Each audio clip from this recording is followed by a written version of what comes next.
Picture a woman standing in a room so cold she can see her own breath.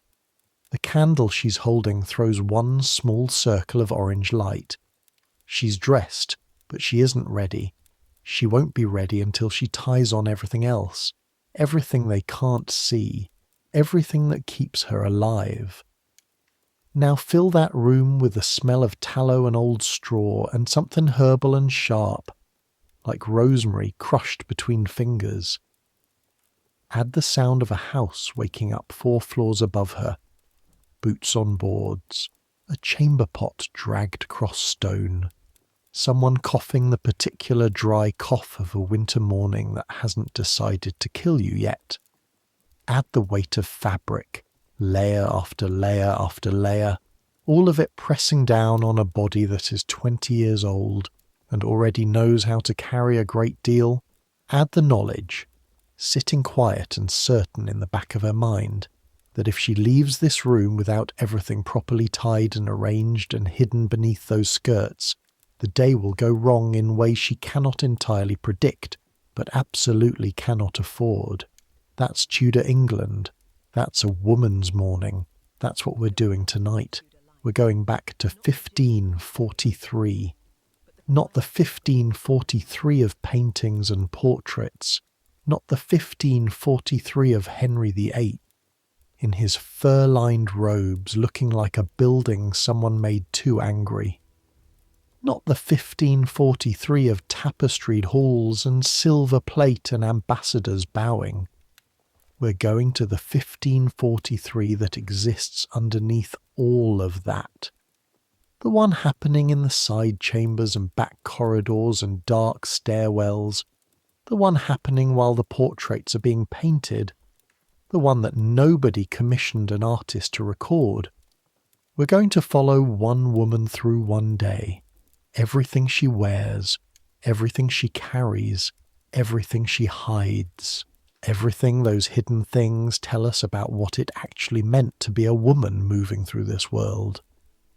So, I make these history stories, and I've been told, by people who listen to them while doing sensible things like trying to sleep, or doing laundry, or driving very long distances, that they find them soothing, which I find both gratifying and mildly concerning, given that the things I'm describing include plague, open sewers, and the various creative ways the 16th century had of making life difficult for people without money or power, which is most people.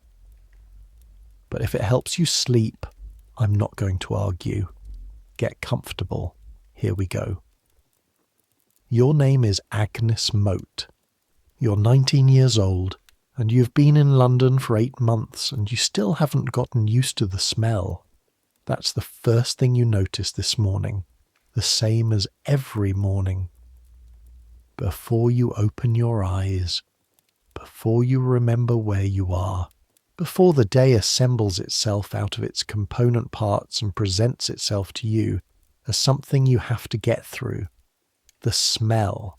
It's not one smell. It never is in this city. It's a construction. Layers of it, like the floors of the house you're sleeping in, each one pressing down on the one below.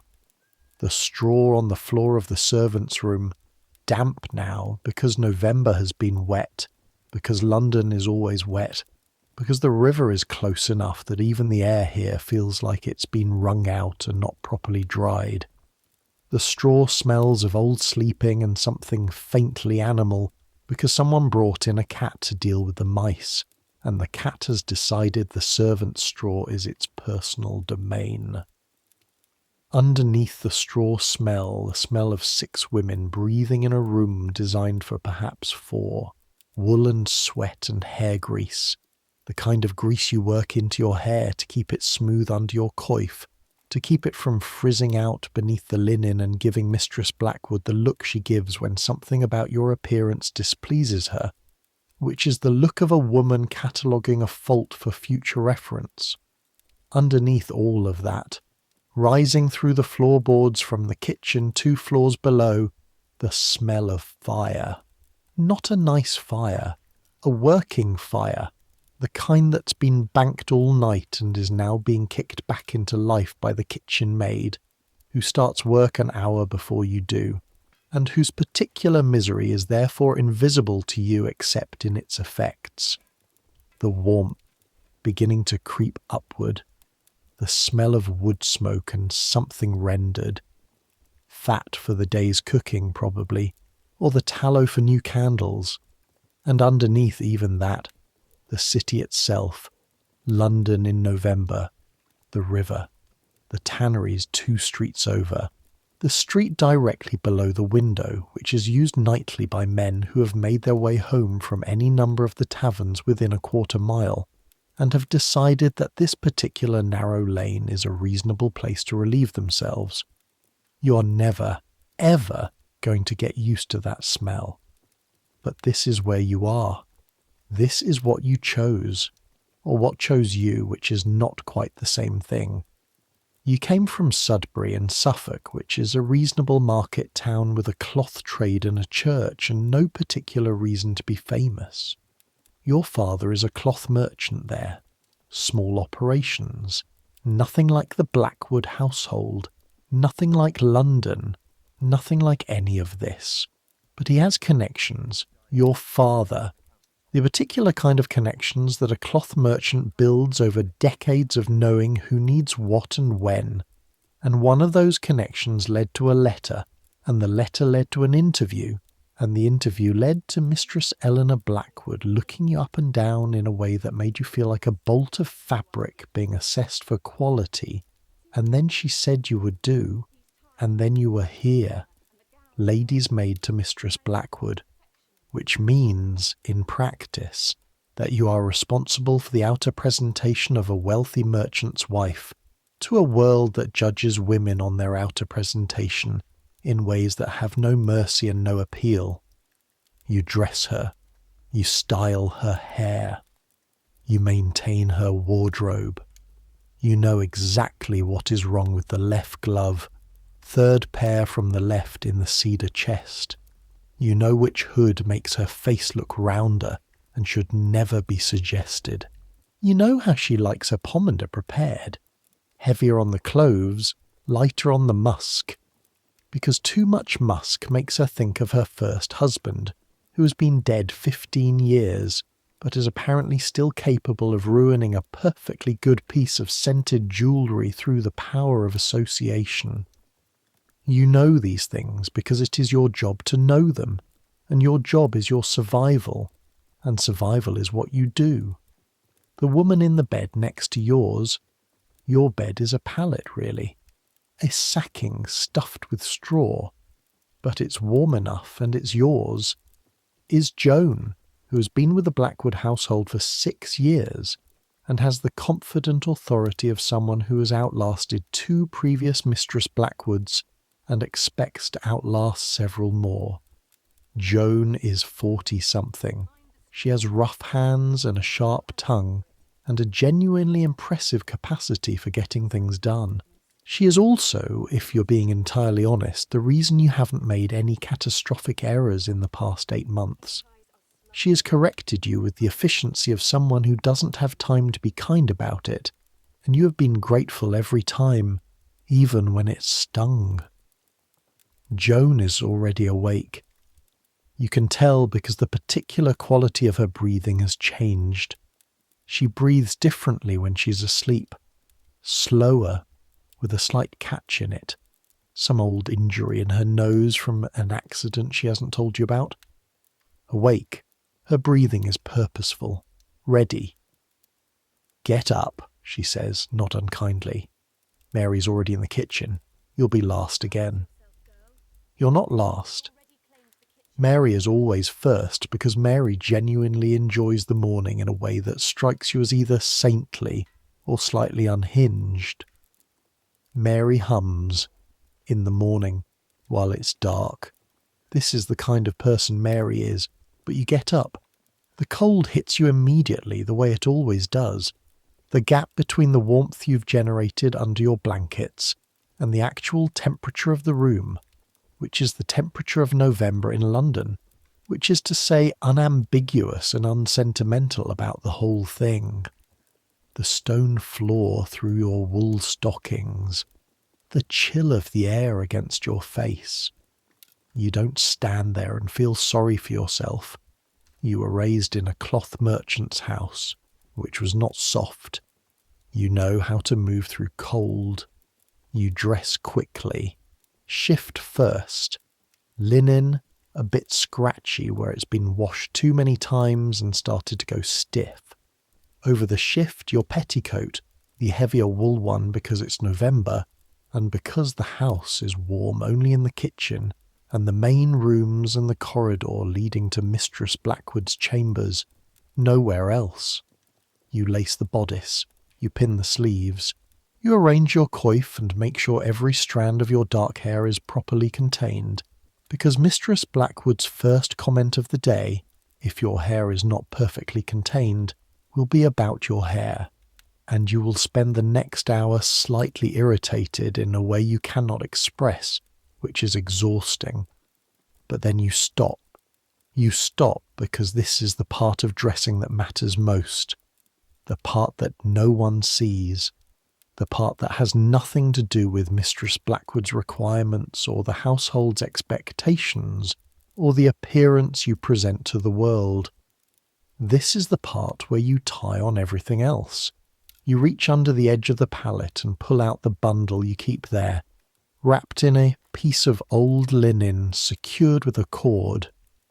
You unwrap it carefully in the dark. The candle is lit, but you do it half by touch out of habit, because you have done this every morning for 8 months and the fingers know what they're doing. First, the pockets. If you have never thought about Tudor women's pockets, I need you to understand something. There are no pockets in Tudor clothing, not in the skirts, not sewn in. The skirts are too full, too layered, too structurally complicated to have pockets built into them.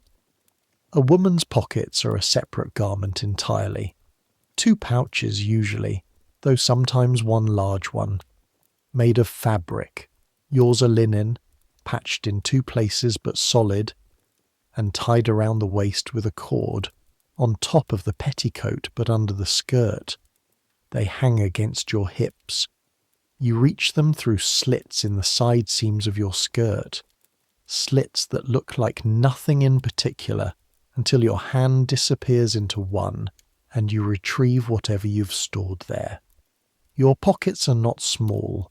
They're roughly the size of a man's hat, each of them, which sounds improbable until you think about what a woman has to carry, and then it starts to make sense. You tie them on now, left side first, then right, making sure the cords are secure but not so tight they'll dig into you after 3 hours of standing.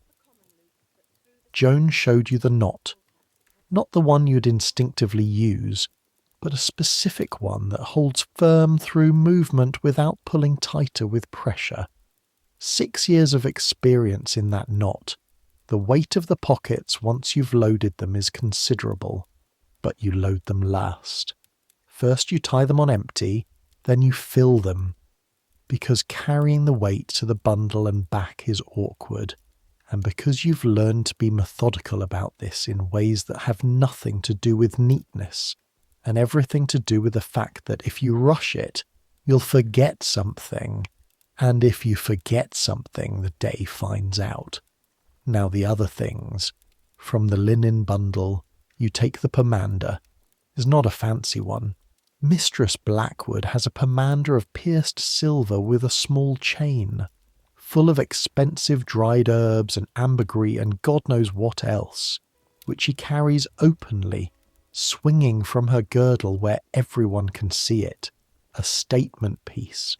A wealthy woman's casual relationship with fine objects. Yours is a cloth ball, not quite as large as your fist, made from a scrap of wool and stuffed with a mixture you prepared yourself. Dried rosemary from the kitchen garden in summer, cloves bought from the spice merchant on Cheapside with money saved over several weeks, a small piece of dried orange peel, rue. The rue is important. Rue has been used against pestilence since before anyone currently alive can remember. You're in London. You're 19 years old. You do not intend to die of plague because you failed to take basic precautions. The pomander doesn't go in the pocket. It's too large, would create an obvious lump, and also the whole point of it is to be near your nose when you need it. It hangs from a cord at your waist, tucked under your skirt so it rests against your hip. When the street outside gets particularly dire, and the street outside gets particularly dire on a regular basis, because this is London, and because the approach of winter means the dead animals decompose more slowly, but also the people are indoors more, which creates its own set of olfactory problems. You can reach down through the slit in your skirt and bring it up to your face and breathe through it. The smell of your pomander is the smell of control, the smell of having thought ahead. After the pomander, the chatelaine. A chatelaine is a chain or ring worn at the waist from which practical items hang. In a great house, the mistress of the house wears an elaborate one. Mistress Blackwoods has her household keys on it, a small pair of scissors, a needle case, and a tiny book of accounts, all visible, all signifying her authority over the domestic sphere she commands. Yours is simpler, not a chain, but a ring of iron, hung with 3 items, a small pair of scissors, not decorative working scissors, for the thread ends and the loose hems and the 100 small fabric crises that occur in the management of another woman's wardrobe. A thimble on a cord because your sewing is not optional and your fingers are not decorative.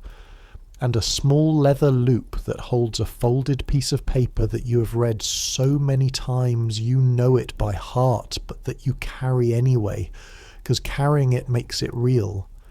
The paper is a letter from your mother, written 8 months ago when you first arrived in London.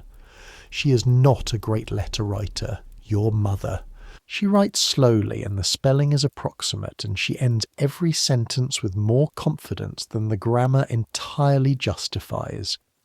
But the letter exists, and it says that she is proud of you, and that your father sends his regards, and that the brown hen has died, but the other ones are fine, and that London will not swallow you whole because you are a moat, and moats are tougher than they look.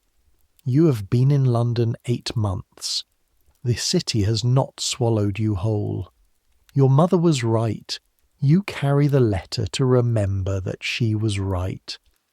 The chatelaine hangs from the cord at your waist alongside the pomander, everything tucked under the skirt, invisible from outside but present against your body, a small private weight that is entirely yours. Now the pockets. You reach into the linen bundle and begin filling them. Coins first. This is important. You know women who keep their money in a purse hung around their neck under the shift, and you understand the logic you do, but the problem is access. If something goes wrong in a street market, if a vendor is cheating you, if you need to make a decision quickly about a price, you cannot spend 30 seconds scrabbling at your neckline. The coins go in the left pocket. Not many. Servants don't have much money, and what you have is carefully allocated. 3 pennies. A groat saved from last month's wage that you are not spending unless something goes genuinely wrong. A half groat that you think of as emergency money and have thought of as emergency money for 4 months without touching. This is not a fortune. This is a specific amount of money that you know the precise value of because you have to. Into the right pocket, a folded piece of cloth, clean linen, a handkerchief really, though calling it that makes it sound fancier than it is. It's a square of linen. You carry it because the world is dirty and you are required to be clean, and there is a constant negotiation between those two facts. Next to the cloth, a small paper twist of salt, the way the kitchen puts up small portions for specific uses, Salt for your teeth. You rub it on your teeth each morning. Not ideal. Better than the alternative, which is watching your teeth blacken and fall out by 35, the way they do when people eat the amount of sugar-wealthy households get through and maintain no other dental practice whatsoever. Next, the knife. This is not dramatic. Every woman carries a knife. It hangs at the girdle in wealthy households, worn openly because it's a practical tool for eating, for cutting thread, for the 1,000 small tasks that require a blade. You've chosen to keep yours in the pocket, which is a small divergence from standard practice driven by the specific requirements of your position. You spend a great deal of time kneeling and bending in the service of attending to another woman's skirts, and a knife hanging visibly at your girdle is a knife that snags and swings and gets in the way. It goes in the pocket, right side. You know exactly where it is. The blade is about the length of your palm, single-edged. The handle is bone, worn smooth. You inherited it from your older sister when she married, because she got a new one as a wedding gift and gave you the old one without ceremony. These are the kinds of inheritance women pass between each other. Now, the herbs. A small bundle wrapped tight in linen and tied with thread. Dried chamomile, valerian root, and lavender. This is the thing that Joan looked at most carefully when you arrived. The thing she asked about most directly. Not confrontationally. Joan is not a confrontational woman. She's just an extremely watchful one. But she asked. You told her what was true. It helps you sleep. In a city that is louder than anywhere you've ever been. You make a tea from it when your body refuses to rest. What you didn't tell Joan, what you don't tell anyone, is that these same herbs are used for other purposes. That the women in your mother's village knew things. That your mother knew things. That you were taught not formally, not with any ceremony, but in the ordinary way that knowledge moves between women. Across a kitchen table, while hands are busy with something else. The kind of learning that has no witnesses and no record. Chamomile for the stomach, for pain, for calming the body's insistence on dramatic reactions to ordinary distress. Valerian for sleep, yes, but also for the particular anxiety that comes with being new to a place and responsible for important things and having nobody you can fully trust yet. Lavender for headaches, for wounds that need to be kept clean, for the smell of it, which is itself a kind of medicine. This is not witchcraft. You know it is not witchcraft. But you also know that the difference between an herbalist and a witch depends almost entirely on whether the people around you are currently frightened of something and looking for an explanation. So the bundle goes in the pocket, not because you are ashamed of it, but because discretion is a habit you have cultivated the same way your mother cultivated her kitchen garden. Patiently, consistently, with a long view. Finally, from the very bottom of the linen bundle, the last thing. A small carved shape. Not quite a bead, not quite a pendant. It's a piece of bone, sheep bone probably, sanded smooth, carved into an approximate fish. A crude piece of work. A child made it. You made it when you were 7, in an afternoon when your father was teaching you to whittle, and you produced something that was supposed to be a dog but ended at fish. Your father has kept it on his workbench for 12 years, that fish. When you left for London, he took it off the bench and put it in your hand without any explanation. You carry it because it weighs almost nothing, and it takes up almost no space, and sometimes, on the days when London is too loud, and the smell too much, and Mistress Blackwood's requirements too exacting, and the distance from Suffolk too far to be quite real, you put your hand in your left pocket, and you feel the smooth, worn bone of a very bad fish, and the day becomes slightly more possible. You know this sounds sentimental. You don't care. The pocket closes around everything, the skirts settle. The layers of fabric fall into place and cover all of it. The coins and the herbs and the knife and the fish and the 12 different practical preparations you have made for a day that hasn't started yet. From the outside, you look like what you are. A servant woman, 19, dressed appropriately for her station. Neat, presentable, ready to attend to the needs of a house and the woman who runs it. From the inside, you are carrying a complete system for surviving the day, and you are going to need it. Because the bell that just rang, the one from the hall, which is not a household alarm bell, but the specific bell that Mistress Blackwood uses when she's woken early and is displeased about something. That bell means the day is not going to be the day you planned. Joan is already up, moving. Her face has taken on the particular quality of controlled readiness that you've come to recognise.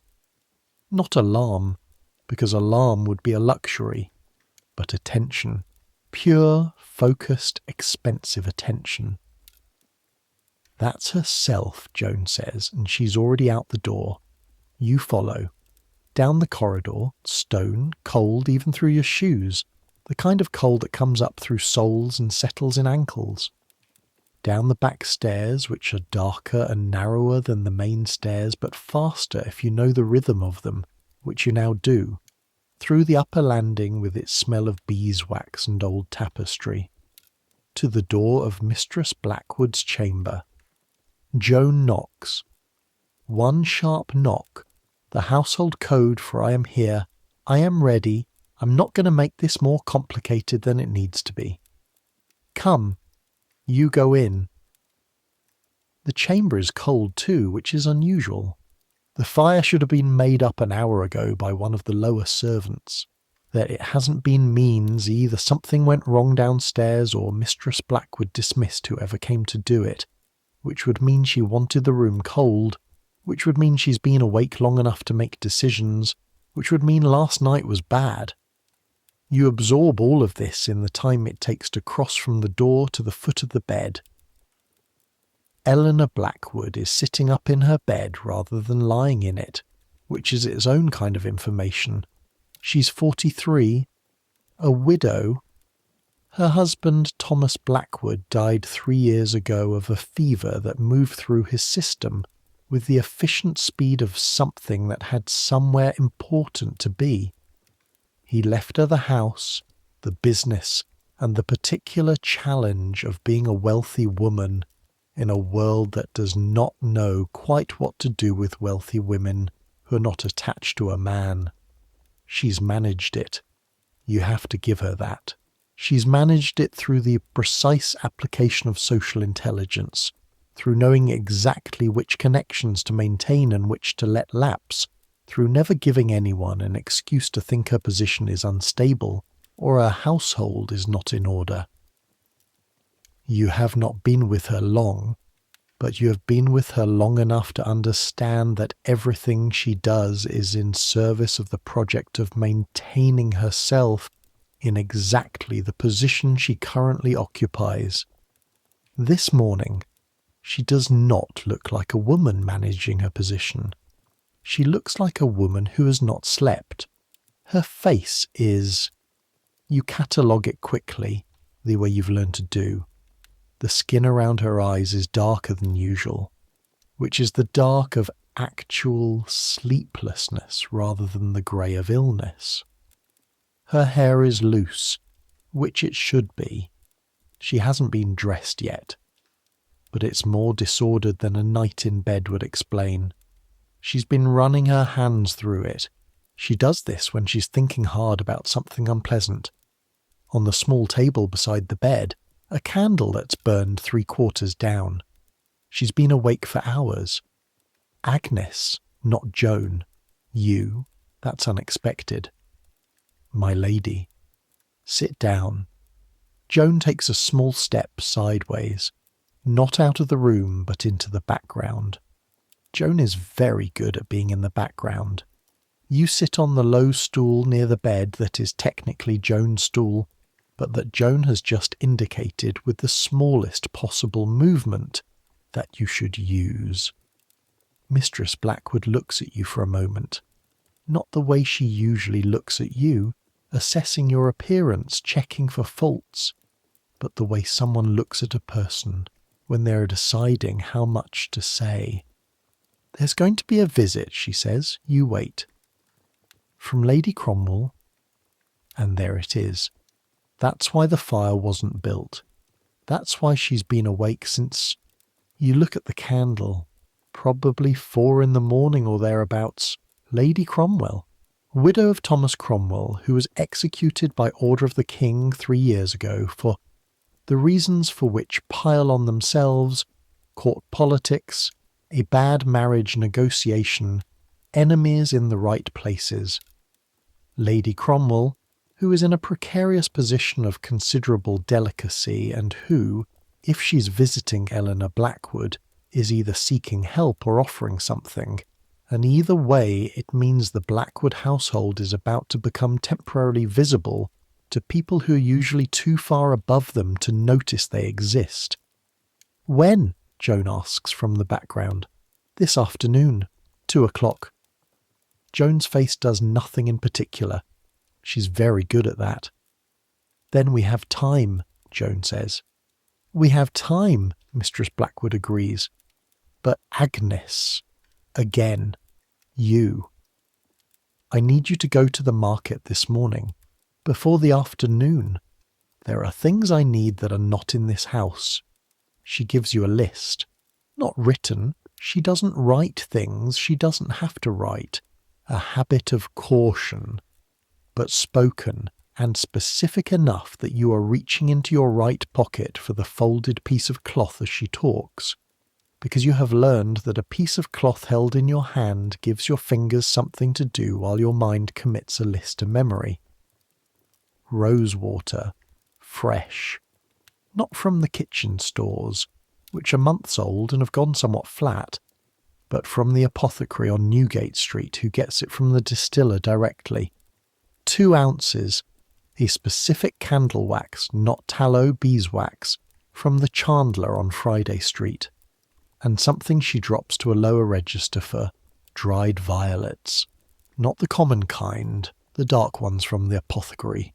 You understand from the lowering of her voice that the dried violets have a purpose she's not elaborating on, and you do not ask because you are 19 and she is 43, and you know the difference between questions you're entitled to and questions you are not.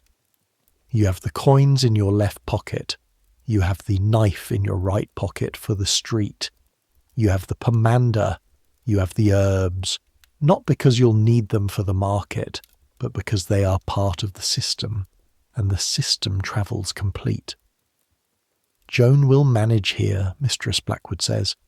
"Agnes, be back by midday." You stand, you curtsy. You leave the room with the list in your head and the morning in front of you. London in November is a specific proposition.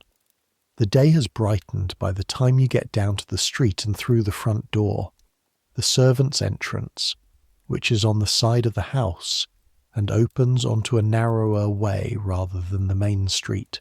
The light is the flat grey light of a season that's given up on making an effort. The sky is a single unvaried colour that could be called white, or could be called nothing at all. The smell is not flat. The smell is never flat. The city is cold enough that some of the worst of it is damped down.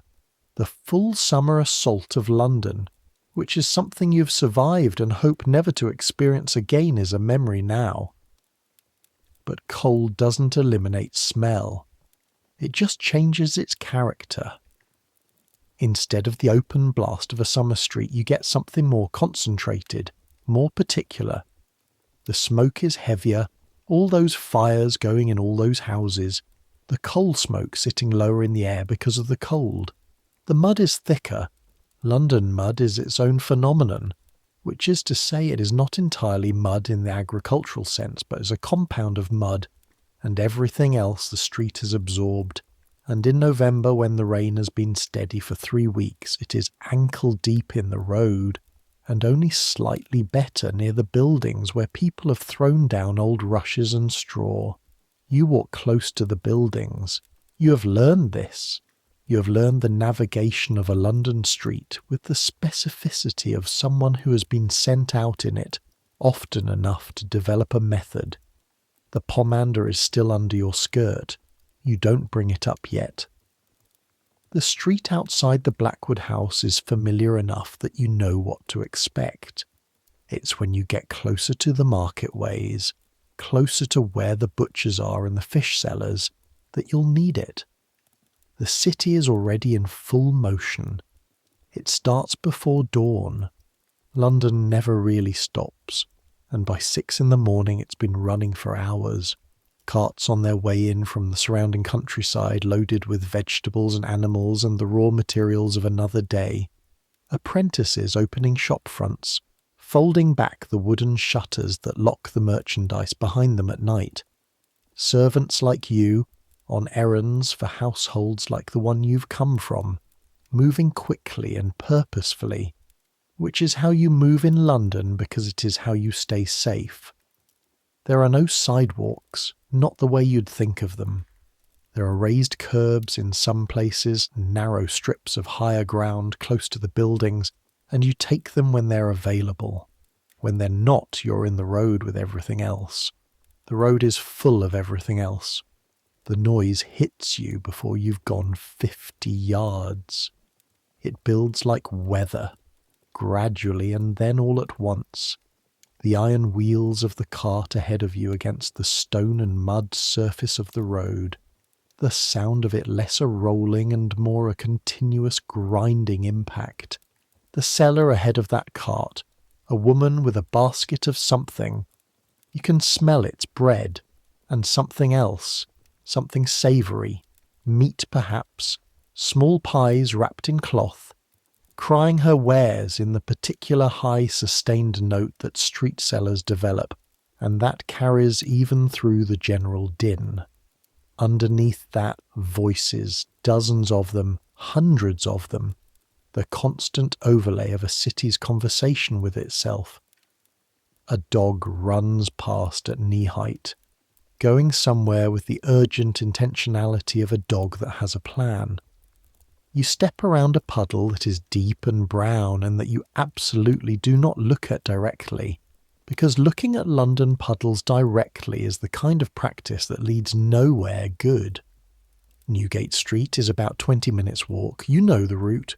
You know specifically which way to go to avoid the worst of the meat market.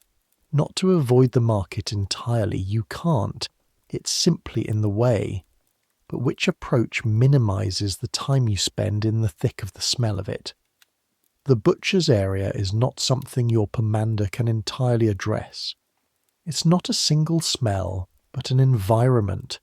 The smell of blood and offal and working men, and the particular metallic flat heaviness of large quantities of dead animal at various stages of that condition.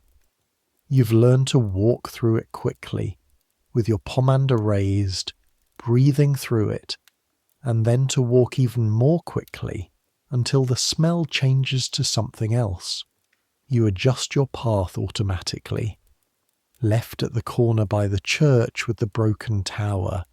It's been broken as long as you've lived in London. Nobody seems in any particular hurry to fix it. Right at the alley where the sign of the boot hangs, marking the cordwainer's shop that's been there, you've been told, for 40 years. Then the straight stretch that opens up onto the wide-away leading toward Newgate. You've been walking for 5 minutes, and you've already seen a man arguing with a cart driver about a wheel that has broken and is blocking the narrow entrance to an alley. The argument conducted at a volume and with a specificity of language that would have made your mother send you out of the room. A small girl carrying a bundle of sticks almost as big as she is, moving through the crowd with the focused patience of someone who does this every day. 2 apprentices in their blue coats, moving in the opposite direction at near run, clearly late for something. One of them catching your eye as he passes and having the automatic response of 19-year-old men in blue coats, which is to look and then look again. You don't break your stride. You're carrying Mistress Blackwood's list in your head and 3 categories of errand and a very specific idea of where you need to be before what time. You don't have a spare moment for the automatic responses of apprentices in blue coats. Your hand goes to your left pocket through the slit in your skirt, fingers touching the coins. All there. The particular weight of them. 3 pennies and a groat and a half groat, familiar enough that you'd know if one were missing. The street ahead narrows where 2 buildings have been built to lean toward each other across the way, the upper stories extending out on wooden brackets until they nearly meet in the middle. A tunnel effect, unintentional but complete. The light goes out. You're in the shadow of it for perhaps 20 paces, then back into the flat grey morning. You walk. You walk the way London women walk, with your eyes moving. Not in the anxious way of someone who is frightened, because that marks you and draws attention you don't want, but in the steady, continuous scanning way of someone who is simply reading the information the street is offering. Who's in front of you, whether anyone is moving strangely, too close, too directed at you specifically, whether the crowd is thinning or thickening ahead, which tells you something about what's coming. This is something the street teaches you. If you survive long enough on London streets alone, you develop this particular kind of awareness. Joan has it. The older kitchen maid, Bess, has it. You are developing it. 8 months of being sent out on errands that require you to move through this city by yourself, with the household's money and the household's requirements and your own safety to manage simultaneously. The knife is in your right pocket. You're not expecting to use it. This is an important distinction. You're not walking this street in fear. Fear is exhausting and counterproductive and takes up the kind of attention that would be better spent on actually navigating the situation. But the knife is there. It's there the way the pomander is there and the coins are there and the herbs are there. Because you have thought ahead, and because thinking ahead is what keeps you alive and employed and on the right side of disaster. The apothecary street begins to smell different as you approach it. Better, in the specific way that a street full of shops selling herbs and medicines and preparations smells better than a street full of animals and butchering. Lavender, strong, from a bundle hanging in one doorway. The sharp, clean scent of something medicinal. Camphor, maybe, or one of the preparations that smells like it's trying very hard to be effective. Incense from somewhere, though you can't see a church near enough to account for it. You find the apothecaries. The sign shows a pelican, the bird that in the old stories was said to feed its chicks with its own blood, which is an image the church adopted, but which apothecaries also seem to like, perhaps for similar reasons. The door is open. The light inside is dim and warm and smells of everything all at once, layered so completely that your nose stops trying to separate it out and just accepts it as a single, complex thing. Master Holt is behind the counter. He's a compact man, around 50, with the particularly clean hands of someone who handles delicate things professionally. He knows you, not well, but enough. You've been here 4 times since summer. Mistress Blackwood's girl, he says. Yes. Rose water, please. 2 ounces of the fresh distillation. He turns to his shelves without looking at you, which is the efficiency of someone who knows where things are in the dark. The shelves rise from floor to ceiling, lined with bottles and jars and small wooden boxes and twisted paper parcels and things wrapped in cloth that could be almost anything. Every surface has something on it. There is not a surface in this shop that is not working. The last batch came in Tuesday, he says. Good quality. Your mistress will be pleased. And dried violets, the dark variety. He pauses. Not long, a beat, just enough that you notice it. The dark ones. His voice is neutral, carefully neutral. You meet his eyes. That's what she asked for. Another pause. Then he turns to a different section of the shelves, lower down. 2 ounces of those as well. 1 ounce. He measures things out with an economy of motion that's almost beautiful to watch. The small, precise movements of a man who does this 20, 30, 40 times a day and has therefore boiled the action down to its essential structure. A paper wrapper for the dried violets, folded quickly, labelled in a script you can't quite read from this angle. A small bottle, sealed with a cork, for the rosewater. That'll be 4pence for both. You pull the groat from your left pocket without looking, the fingers finding it by shape and weight. You lay it on the counter. He hands you 3pence change and your 2 packages. You put the rosewater bottle in the left pocket, the violets in the right. You do not ask about the dark violets specifically, what they're for, why Mistress Blackwood wants them, whether Master Holt has any opinions about the uses to which they might be put. This is not because you don't have thoughts about it. It's because those thoughts are not your business, and because discretion is the first and most important quality in a lady's maid, and because whatever Eleanor Blackwood does with a packet of dried violets is her affair, and yours only in so far as you are the means by which the violets reach her. But you notice that your hand rests for a moment on the packet of herbs in your right pocket, your own bundle, the chamomile and valerian and lavender, and that you leave the shop feeling the particular weight of being a woman who knows things about plants and who carries that knowledge quietly, and who lives in a world where that knowledge, incorrectly framed, could be used against her. November 1543. You're 19 years old, and you're carrying your survival in both pockets, and you have 6 more hours before Mistress Blackwood needs to receive Lady Cromwell, and the house needs to be exactly right, and you need to be exactly right within it, invisible and capable and present, and not in any way remarkable. You turn toward Friday Street and the Chandlers. The chandler on Friday Street is a man named Gideon Webb, who has operated his shop in the same location for 22 years, and who smells permanently and completely of tallow, the way some men smell of their trade so deeply it becomes a quality of their person, rather than an accident of their occupation. He smells of it even when he is not near candles, even when he is washed, even when he is standing outside in the open air of the street. It is simply what Gideon Webb smells like, and everyone who knows him has made their peace with it. You have made your peace with it. You push open the door. The shop is warm. That's the first thing.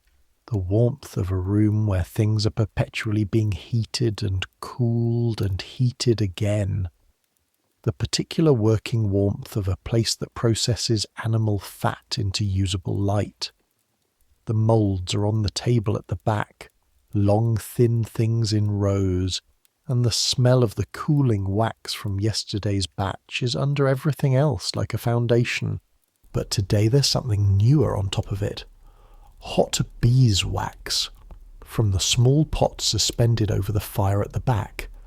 Beeswax has a different smell from tallow.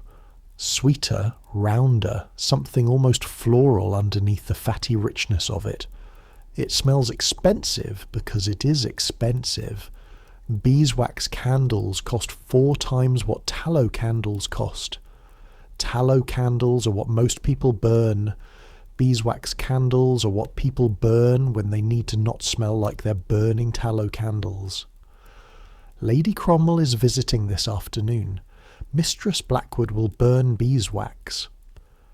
Good morning, Gideon Webb says. He's behind his counter, doing something with a length of wick that involves more focus than it appears to require. Miss Agnes, you're early today. Special requirements, you say. A dozen beeswax tapers, the household weight ones. He looks up. Household or hall? Household. The hall tapers are thicker, meant for chandeliers and wall sconces, for lighting large spaces. The household ones are slimmer, for candlesticks, for the intimate light of a room where two women are about to have a conversation that one or both of them is managing very carefully. Gideon Webb nods and begins rapping from a box under his counter. His hands move with the practiced speed of someone who has packed candles many thousands of times, each one oriented the same way, the wicks aligned, the paper wrap in tight enough to protect them but loose enough to unwrap easily. A dozen tapers in less than a minute. 6pence, he says. You pay him. He gives you change.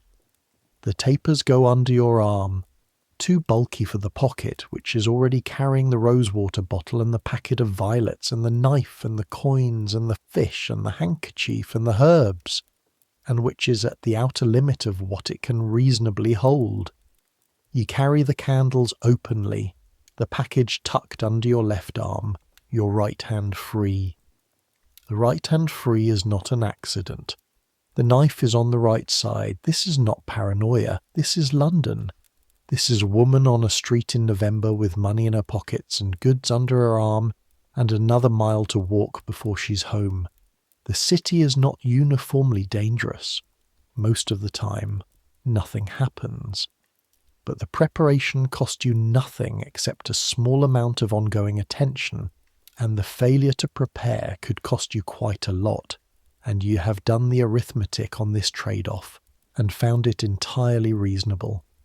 You turn back toward the Blackwood house. The route home takes you through a section of street that's different from the morning's market ways. Narrower, less trafficked. The building's older and leaning in more dramatically. You've taken this way a dozen times. You know the specific place where the cobblestones are missing on the left side, and the mud fills the gap deceptively. Deceptive because from a few steps away, it looks exactly like solid ground and is not. You step around it automatically, your weight shifting right, your pace not breaking. This is a thing you have learned about London that nobody told you before you arrived, and that you had to learn by experience. The city requires you to hold a map in your head at all times. Not an abstract map, not a conceptual sense of direction, but a specific, detailed, continuously updated inventory of physical facts about every route you regularly travel. Where the hazards are, where the crowds thin out in ways that might indicate a corner where men gather and to which you give a wide berth, where the raised ground is, where the mud is deep, where the overhanging upper stories drip when it's been raining, which it has been, which means the drips are today's problem. You navigate all of this while carrying candles and keeping the route to Mistress Blackwood's list in your head, and thinking about the afternoon, the visit, the things that need to be done before 2 o'clock. The violets in your pocket. Dark violets. You have been working out what dark violets are for since you left the apothecary's, not working it out the way someone who doesn't know anything would work it out, from confusion to guessing to nowhere, but working it out the way you work things out, which is from knowledge to specific knowledge. Your mother's kitchen. The women who came to the door of the cloth merchant's house in Sudbury, not to buy cloth, but for the other thing your mother was known for. Dark violets, prepared correctly, can ease a persistent headache. They have mild properties useful against a cough that won't settle. They're used in certain preparations for the skin for redness and irritation, and they are used, less commonly known, the kind of thing that moves between women who know things and doesn't appear in the herbals that physicians read, for a different kind of ease, a loosening, a relaxation of the body's insistence on holding tension in certain specific places, the kind of tension that a grieving woman might hold, or a frightened woman, or a woman under enormous and sustained social pressure who has not slept properly in weeks. Lady Cromwell is a woman under enormous and sustained social pressure. Her husband's execution 3 years ago left her in a position of social and financial precariousness that she has managed with considerable skill and absolutely zero margin for error. If Eleanor Blackwood knows Lady Cromwell is coming and is procuring dark violets the morning of the visit, then Eleanor Blackwood is proposing to serve Lady Cromwell something that helps. And if she's having you fetch them discreetly without explanation, then the help is meant to be invisible. You understand all of this. You hold it where you hold most things about this household, carefully, without looking at it directly, available when needed but not examined unnecessarily. The house is visible now, the familiar grey stone of it, the sign of the 3 bales above the side entrance, Thomas Blackwood's old merchant mark, which Eleanor has kept because it represents 20 years of commercial reputation, and reputation is not discarded because its original holder is dead. You take the side entrance as always. The kitchen is the warmest place in the house, and also the most alive. It has a quality of motion that the upper rooms don't have, a density of activity that seems to produce its own heat regardless of the fire, though the fire is also substantial and doing its share. This is November, and this is a household that's about to receive a notable visitor, which means the kitchen has been in motion since before dawn, and will be in motion until considerably after midnight. Bess is at the main table, working dough with the regular violence that bread-making requires. She's a big woman, Bess. Not fat, but solid. The way someone becomes solid who has done physical work since childhood and continues to do it. Her arms, when she works the dough, are demonstrating a kind of strength that is very practical and not decorative at all. She barely looks up when you come in. "Back then," she says. "Back." You set the candles down on the side table. "Bess, has Joan sent word about the arrangement for the afternoon?" "She came down an hour ago," Bess says. "We're doing the good parlour. Almond cakes. Mary's got the almonds ready. Wine warmed with spices. And herself wants marchpane if I can manage it before noon, which I can manage it if people stop asking me about it every 5 minutes. Marchpane is a paste of ground almonds and sugar, shaped and sometimes gilded, served with wine to important guests. It signals expense and care simultaneously. Eleanor Blackwood knows exactly what marchpane signals, and has apparently decided this is the appropriate signal to send to Lady Cromwell. You note this. You note all of it. The way the day is assembling itself around a visit that is clearly more significant than a simple social call between women who know each other. The violets, the marchpane, the beeswax candles. Eleanor Blackwood is composing something, a message expressed entirely in domestic choices, in the language of hospitality and care and discretion.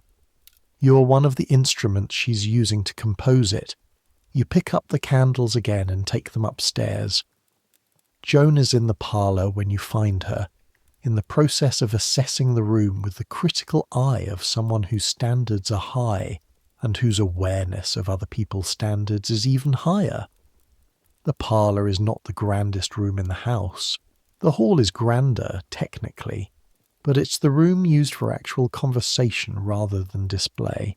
It has good furniture, 2 chairs with padded seats, a smaller stool, a table of good dark oak.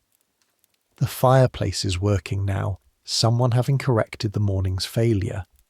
The fire has been going long enough to have taken some of the chill from the stone walls, not all of it. You can feel the cold radiating from the walls, even standing in the centre of the room where the fire's warmth reaches. But some of it. "Good," Joan says when she sees the candles. "Give them here." She takes them, begins placing them in the holders already arranged on the table and the sill. Joan places candles the way a painter places marks, with intention and speed, and the sureness of someone who has done this so many times that the aesthetic decision has been absorbed into the muscle. How was Holt? Good. Rosewater's fresh. He had the violets. Joan's hands don't stop moving, fitting a taper into a holder. She told you what those are for? No. Joan makes a small sound that isn't quite approval and isn't quite anything else. Right, she says, and that's the end of that. This is the economy of the Blackwood household as Joan runs it. Information travels on a need-to-know basis, and the determination of who needs to know what is Joan's always, which is both efficient and occasionally frustrating, and which you have decided to simply accept as the condition of working here. Joan knows things you don't. Joan probably always will. This is all right. You spend the next 2 hours working. This is what work actually looks like in a household preparing for a visit. Not dramatic work. Not visible work, mostly. The kind of work that is invisible when done correctly and painfully obvious when it isn't. You go back to Mistress Blackwood's chamber and dress her, which is an elaborate process that takes 40 minutes even at the pace of efficiency. The layers of it, the shift she's already wearing, the petticoat, the sleeves to be pinned to the bodice itself. Front-laced on this one, which she prefers, because she dresses mostly with your help, but likes to be able to unlace herself at the end of the day without assistance. The ruff around the neck, small but precise, requiring pins placed at exact intervals and a light touch with the starch that was applied yesterday. The gown over all of it. The good wool one in the dark red-brown that she wears for significant occasions. Not mourning, not exactly, but the colour of a woman who is past flamboyance and into the authority that comes after. Her hair, dark still with grey at the temples that she has decided to let be, which is a decision you consider correct because fighting it would require assistance she'd rather not seek, and because the grey at her temples reads as gravitas, not age, on her particular face. You arrange it, coil it, pin it, set the hood over it. Not the gable hood, which is older and more formal, but the French hood, which sits back on the head and frames the face more openly. A younger style, technically. On Eleanor Blackwood it looks like a choice, not a concession. You pin the last piece into place. She examines herself in the small mirror of polished metal, not glass, metal, which gives you an accurate impression of shape and colour, but not the particular detail of a glass reflection. She tilts her head. Something is not quite right. The hood, she says. You adjust it a fraction of an inch. She looks again. Better. She doesn't thank you. You don't expect thanks.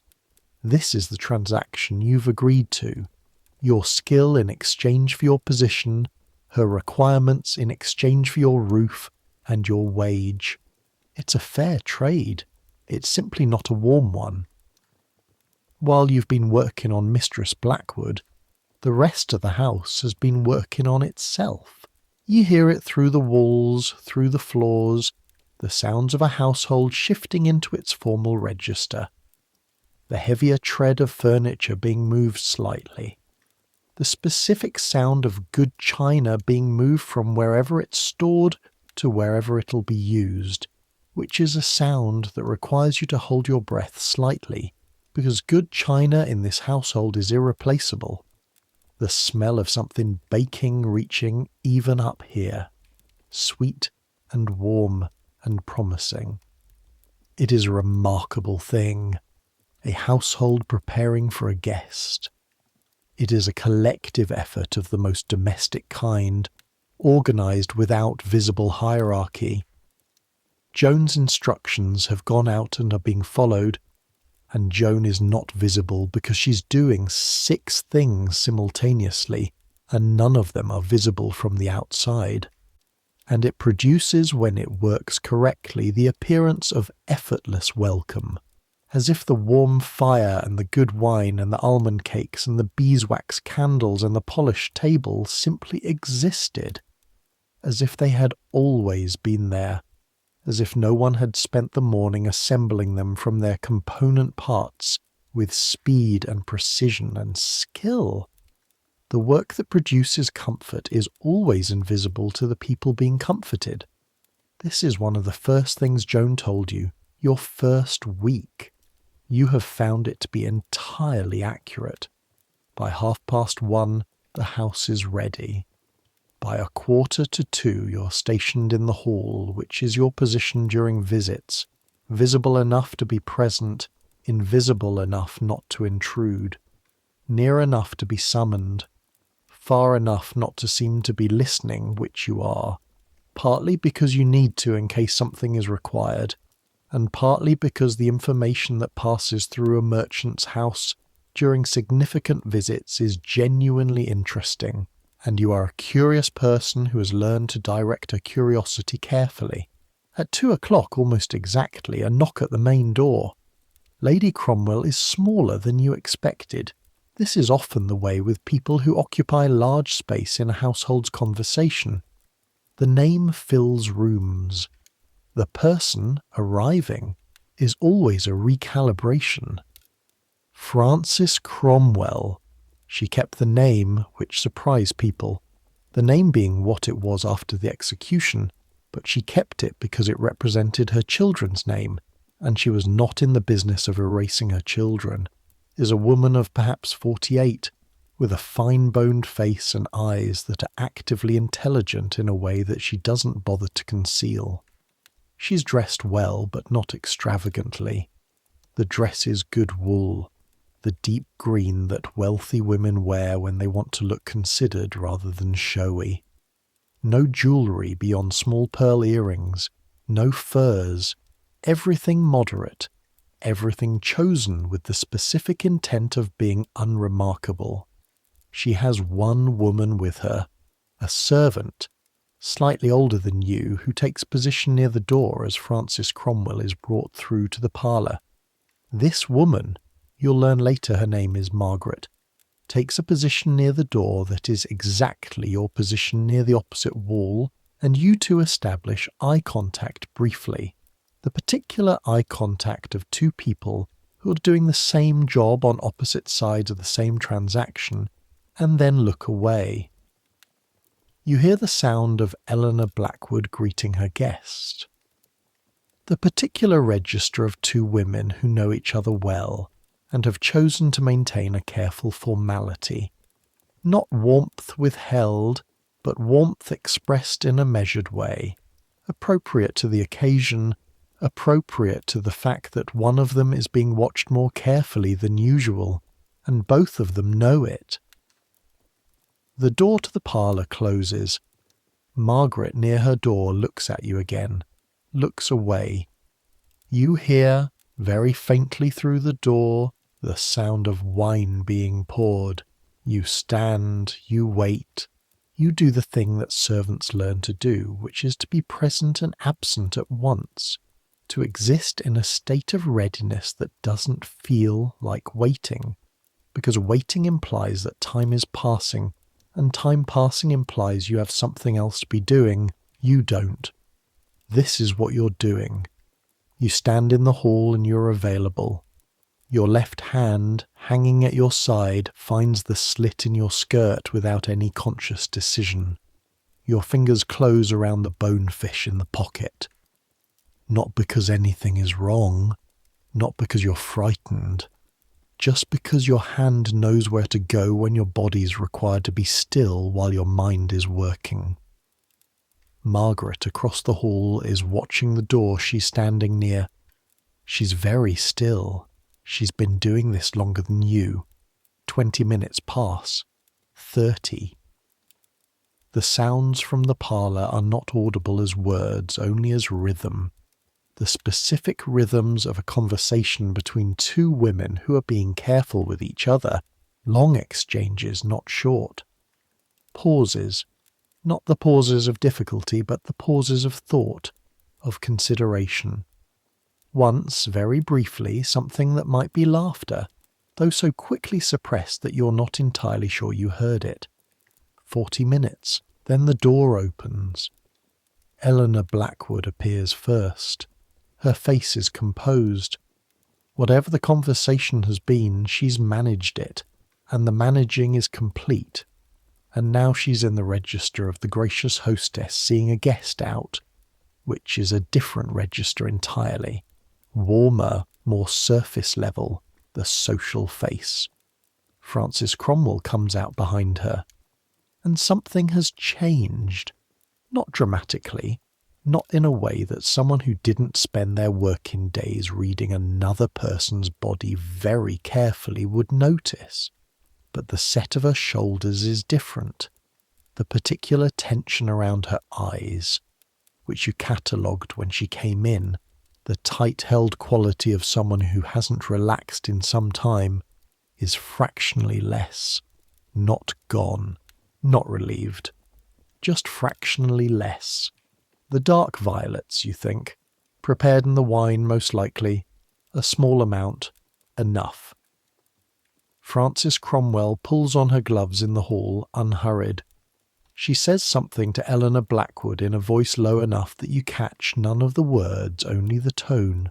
Serious. Direct. Eleanor Blackwood nods.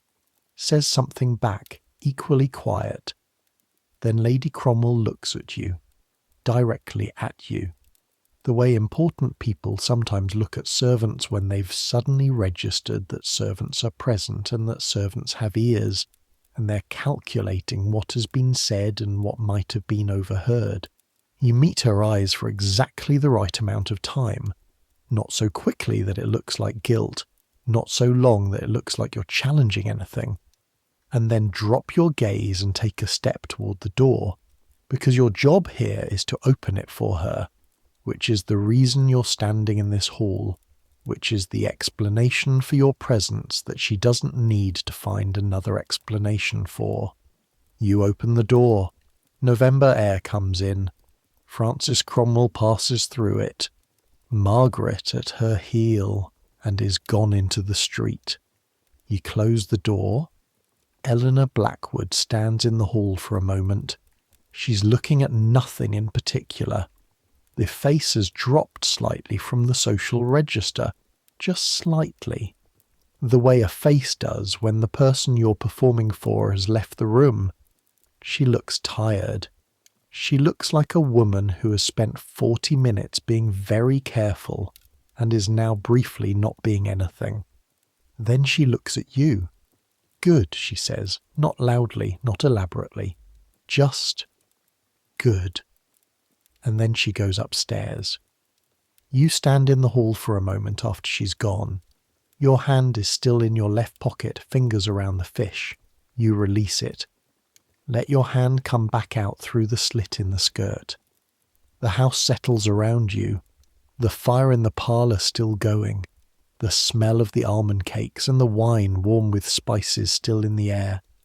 The specific quiet of a house that has done what it needed to do and is now absorbing the fact of having done it. Joan appears from the direction of the kitchen. She surveys the hall. She looks at you. "All right?" she asks. "All right," you say. Joan nods. "Good. Come and eat something. Bess made extra." The kitchen at 3 in the afternoon is different from the kitchen at 7 in the morning. Less urgency. The main work done, the residual warmth of it still in the air, the fire lower now, banked rather than blazing. Bess at the table with a cup of something, her arms resting, the look on her face of a woman who has completed what she came to complete and is now briefly at peace with the world. Mary is washing pots, her back to the room, humming. Mary always hums. Today's tune is something you half recognise, an old melody, the kind that's been passing through kitchens since before anyone can remember where it came from. You sit down at the table. Joan sets in front of you a plate of things, bread and some cheese and 2 of the almond cakes that Bess made this morning.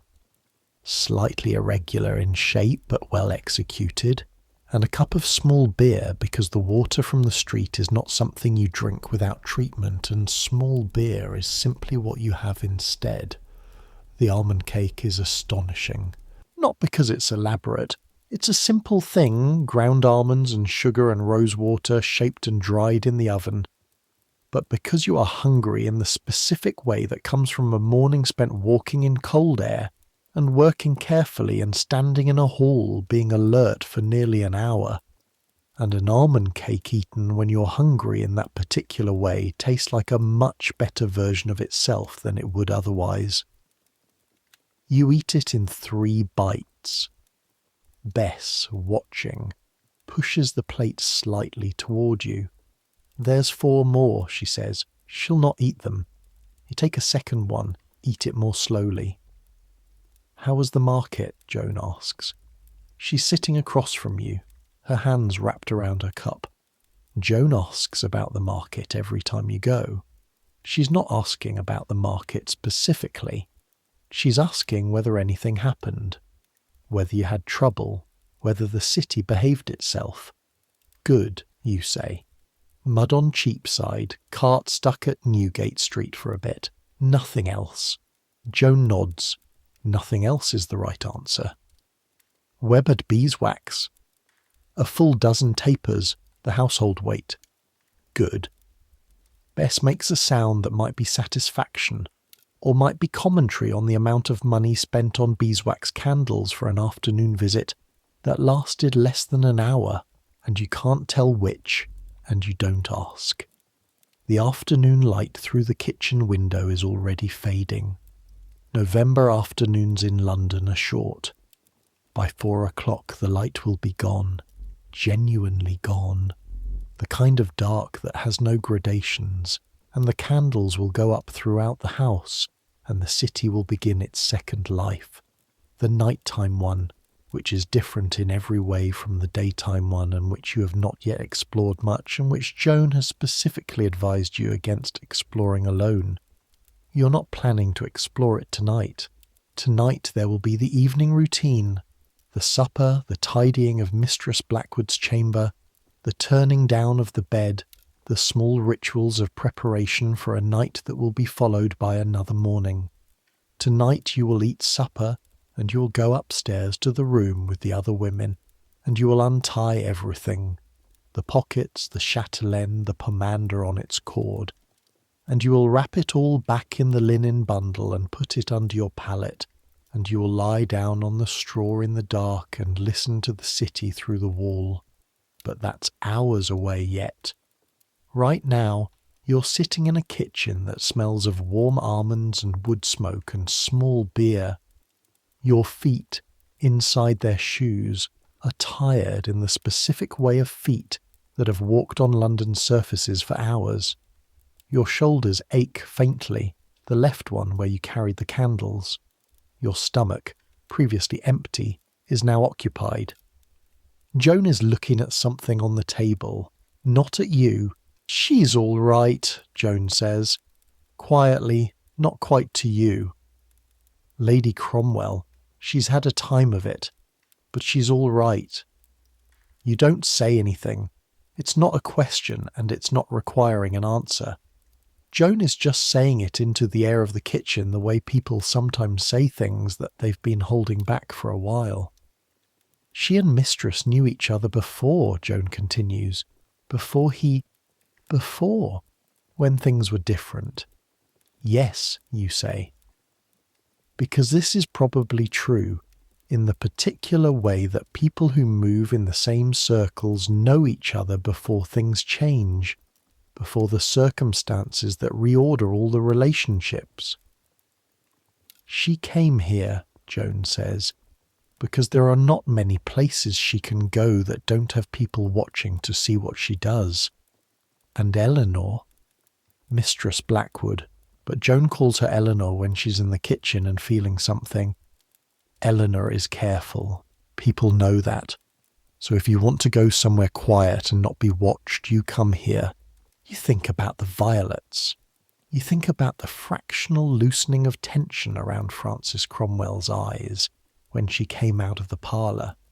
You think about a woman who hasn't been able to go anywhere quiet in 3 years, and who spent 40 minutes this afternoon in a room with a fire and good wine and a woman she trusts, and came out of it slightly less held tight. It was good of her, you say, because it was. It is. Joan looks at you finally. Something in her face that isn't quite softness, but is the closest Joan gets to it. Yes, she says. It was. Bess refills your cup. Mary is still humming. The fire settles. Outside, London goes on, as it does, as it will, the particular relentless going on of a city that doesn't have another gear. You drink your small beer and rest your feet and think about the fish in your pocket, which is there, which has been there all day, which weighs almost nothing, and which is the weight of your father's hands on a winter afternoon 12 years ago, teaching you to hold a knife correctly. You're warm enough, fed enough, here enough. The almond cake is very good. Evening comes to London the way it always comes in November. Not gradually, not with the long amber warning of summer, but with the abrupt efficiency of something that has decided it's done waiting. One moment the light through the kitchen window is grey and flat and at least nominally present. Then it isn't. Then there's just the fire and the candles that Bess lights from it with the taper she keeps on the mantel, moving through the kitchen with the particular economy of someone who does this at exactly this time every evening and doesn't need to think about it. You hear the candles going up throughout the house floor by floor. The sound of it is footsteps and the faint rattle of holders being adjusted, and then the smell of it reaches you. Tallow mostly in the servants' areas and the kitchen and the corridors, because tallow is what you burn when the person whose comfort you're managing is not present to mind the smell. The beeswax is for the parlour and the mistress's chamber and the hall when guests are expected. The tallow is for everywhere else. For you. For the work that happens in the parts of the house nobody visits. You go up to Mistress Blackwood's chamber to check whether she needs anything before supper. She's sitting by the window. Not at her work. She does needlework in the evening sometimes, the sort of counted work that requires good light, and she knows the light's gone, so she's not doing that. She's just sitting. The fire in the chamber is higher now than it was this morning, and the candlestick on the table beside her is lit, and she's in the particular stillness of a woman who has done a lot today, and is letting it settle. She hears you at the door and says without turning, "I'm all right, Agnes." "Yes, my lady. Supper when you're ready." "Half an hour." You withdraw. Half an hour. You go back down through the house, the back stairs. Always the back stairs, not from any rule about it, but from the habit of not using spaces you don't need to use, of taking up only the room you require. And through the upper corridor and down to the kitchen where Bess is already moving supper from fire to plate, with the deliberate, unhurried pace of someone who has timed everything correctly and knows it. This is another thing about working in a house, about working for another person's life rather than your own. You move according to other people's timing. You organise yourself around their requirements, their half hours and their ready nows and their "I'll be a" moments, your own rhythms, when your stomach wants food, when your body wants rest, become secondary. Not disappeared, just secondary. You learn to eat when there's time and sleep when there's permission, and sit down when nobody needs you standing up. You've been learning this for 8 months. Some days you think you're getting good at it.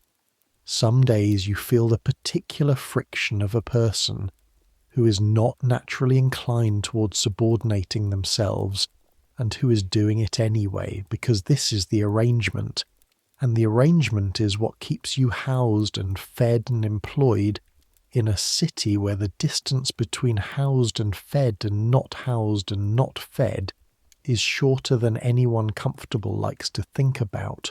Joan is at the kitchen table again, but now she has her mending out. A basket of it, the perpetual mending basket that every woman in service keeps. The household small broken things that get repaired in the margins of the day when there's a moment. Joan mends with the same focused economy she does everything else. Fast, clean stitches. No wasted thread. You pull out your own mending. You always have mending. This is a feature of being a lady's maid. You're responsible not only for the maintenance of Mistress Blackwood's wardrobe, but for the condition of your own appearance, which means that a loose seam or a fraying cuff or a hem that's taken damage from London streets gets addressed quickly rather than allowed to worsen. A lady's maid who looks uncared for reflects on her mistress. This is what Joan told you. This is what your own observation confirms. You take out the sleeve that's been worrying you, the left sleeve of your second best bodice, where the lining has come away from the outer fabric at the armhole and creates a bunching when you move your arm that is noticeable if you know to look for it. Joan knows to look for it. Mistress Blackwood would notice it if her attention went there.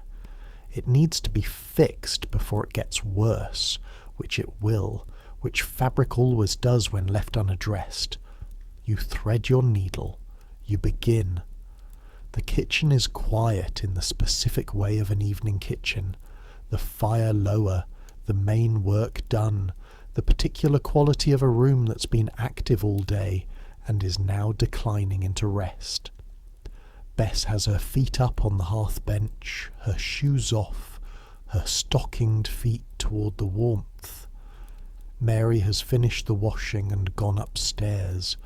Mary goes to bed early and rises early, and this is simply Mary's nature, and you've stopped finding it remarkable.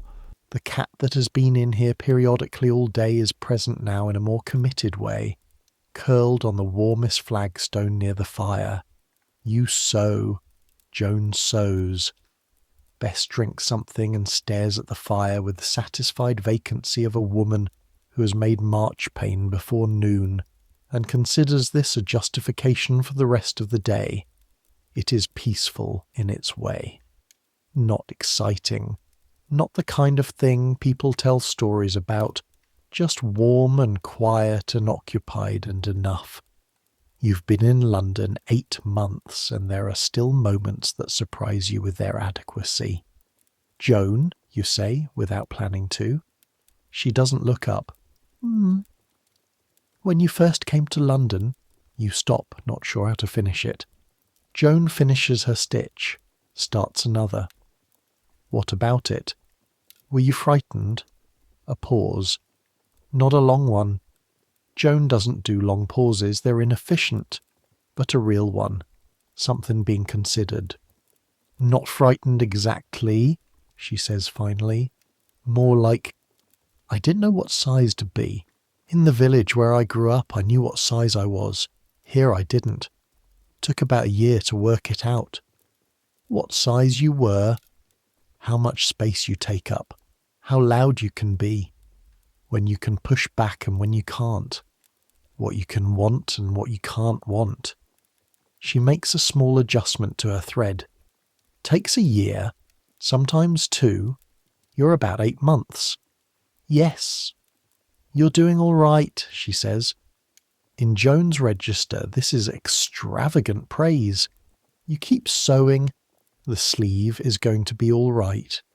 The stitches are small and close, and the lining is settling back into its correct relationship with the outer fabric. By tomorrow morning it will have set properly, and the bunching will be gone, and your arm will move cleanly in the armhole, and nobody will know there was ever a problem. This is most of maintenance work, the invisible repair, the thing that gets done so that the thing that needed doing isn't noticed. Your needle pulls through the fabric, in, out, the particular small resistance of linen, and then the give of it, the thread following through. You think about the pockets, still tied around your waist, still there, though they're lighter now than they were this morning. The rosewater delivered upstairs after the visit, the violets handed to Joan, who handed them to Mistress Blackwood, who dealt with them herself, the coins redistributed by the purchases, the packet of cloth, the knife, the fish, the herbs still there. You think about what it means to carry things, what it means to be a woman who carries things. Here's something I want to tell you. While Agnes is sewing in the warm kitchen, and the fire is going down and the evening is settling in around the house, something about the pockets, about all of it.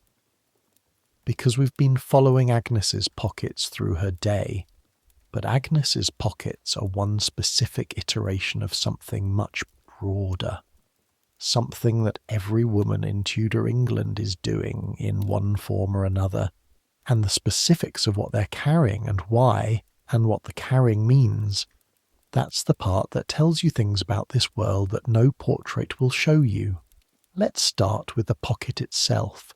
The separate pocket, the pouch tied under the skirt, is going to become such a fundamental piece of women's daily life that it'll last for 300 years, from Tudor England through the Georgian era, through the Regency, deep into the Victorian period.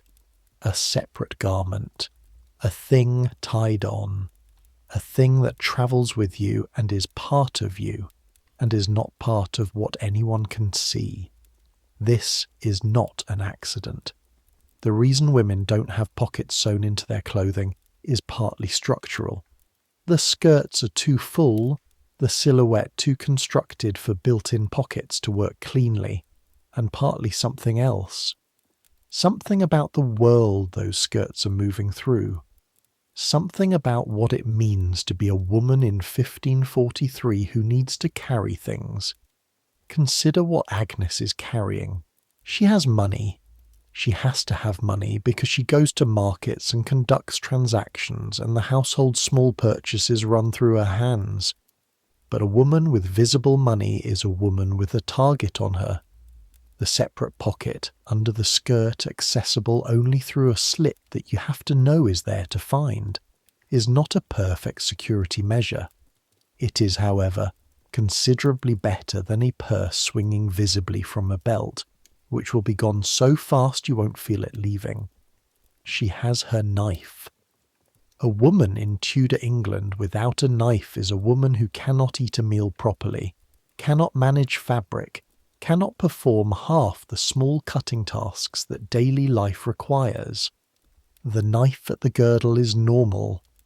The knife in the pocket is a choice Agnes has made based on her specific requirements. Either way, it's there. She has her herbs, and here is where things get complicated in ways that are worth sitting with for a moment. Herbal knowledge in Tudor England exists in a kind of legal and social fog. The line between what a physician does and what a woman with herb knowledge does is not as clear as the physicians would like it to be. Physicians, all of them male, most of them trained at university, all of them operating within a professional guild that controls who can practice medicine and who cannot, are attempting to draw that line very firmly.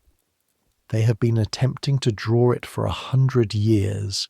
They will be attempting to draw it for another 200. On one side of the line, legitimate medicine practiced by trained men. On the other side, folk practice, superstition, cunning work. and possibly something darker. The women on the wrong side of that line know where they stand. They know what their knowledge looks like from outside. They know that the same chamomile that helps a child sleep through a fever looks, to the wrong set of eyes, like evidence of something sinister. So they carry it quietly. They use it carefully. They keep the knowledge where it's always been kept. Private, passed person to person, unwritten, existing in the hands and the memory rather than on a page where anyone can find it. Agnes carries her herbs in her pocket because the pocket is the safe place. Because what you can't see, you can't interpret incorrectly. Because the pocket is where women put the things that are theirs alone and that are not for the world's assessment. This is true across the social spectrum.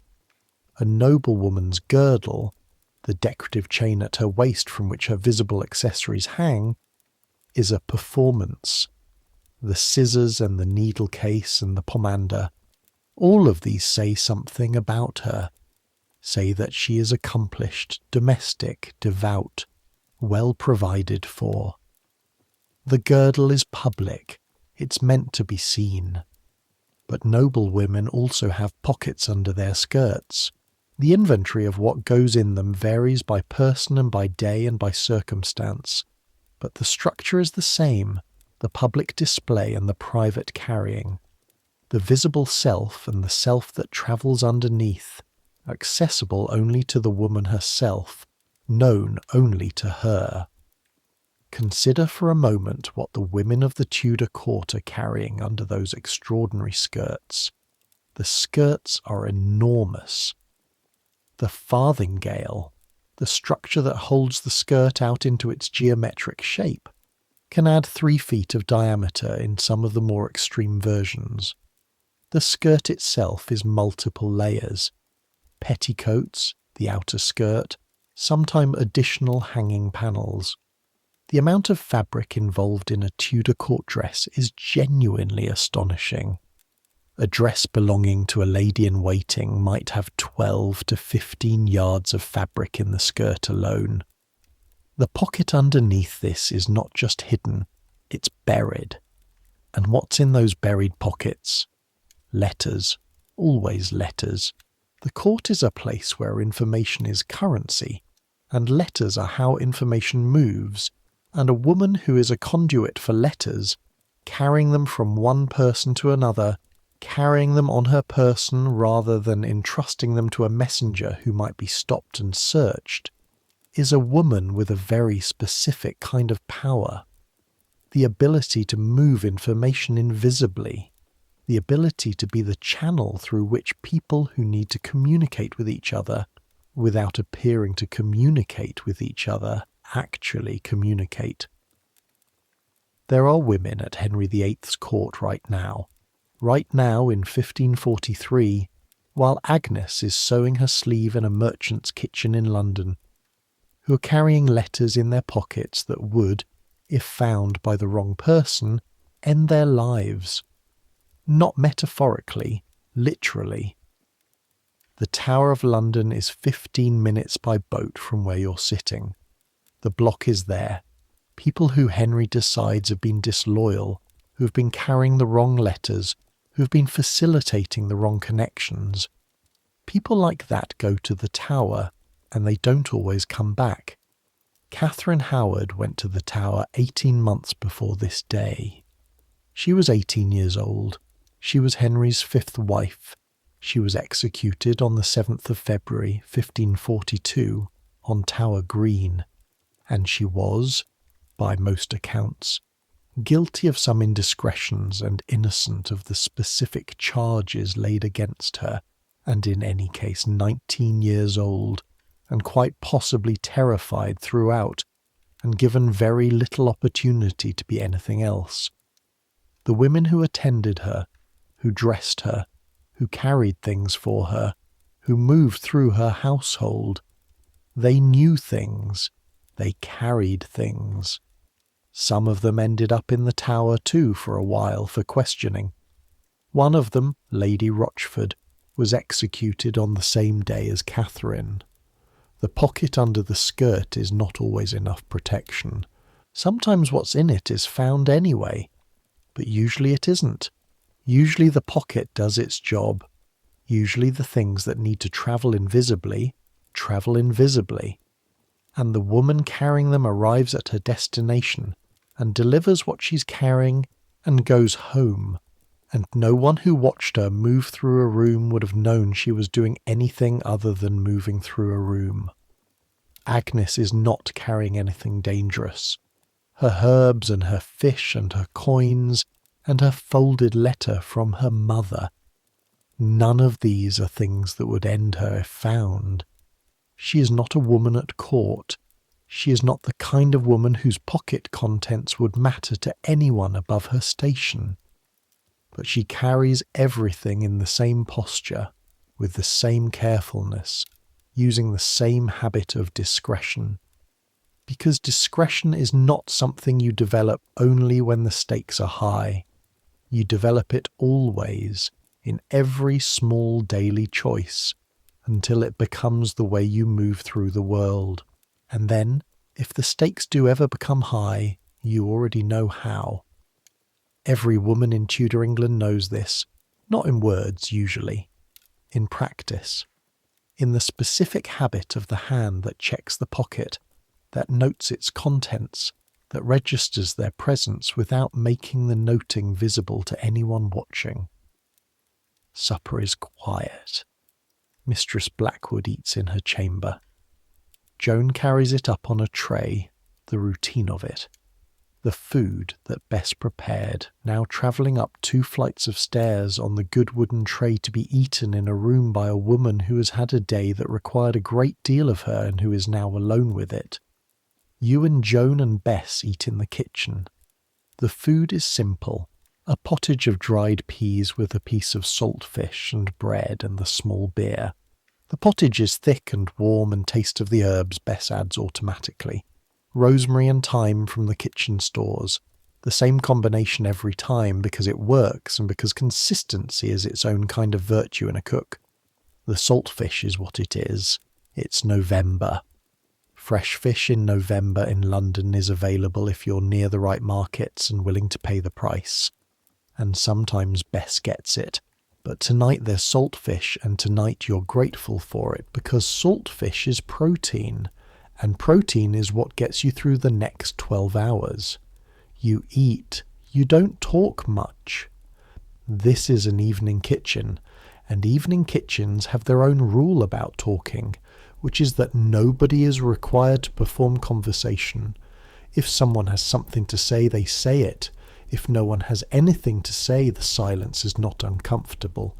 It's simply there. Bess, toward the end of supper, says, "The marchpane went well." "It was excellent, you say, and mean it." Bess makes a sound of modest satisfaction and has more pottage.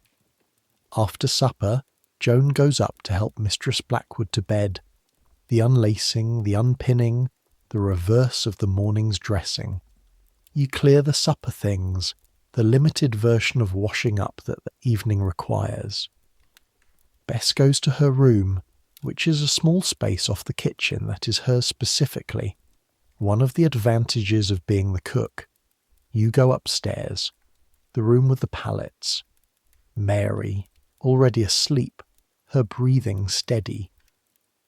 The 2 other women, Nell and Grace, who are in positions below yours in the household hierarchy, and who are in their beds already. Nell with her back to you, Grace facing the wall. The room smells of them, of sleep and wool and the particular end-of-day smell of bodies that have been working. You light your candle from the one in the corridor. You have perhaps 20 minutes of it before you'll need to put it out, which is enough. You sit on your pallet. The straw shifts under you. You begin untying things, the chatelaine first, the iron ring with its 3 attachments, the scissors and the thimble and the cord holding your mother's letter. You coil it carefully and set it in the linen bundle, the pomander from its cord next, the knot at your waist releasing smoothly. the ball of cloth and herbs still faintly fragrant. You'll need to refresh the cloves soon. They lose their intensity after a few weeks, and the point of the pomander is the intensity. You note this.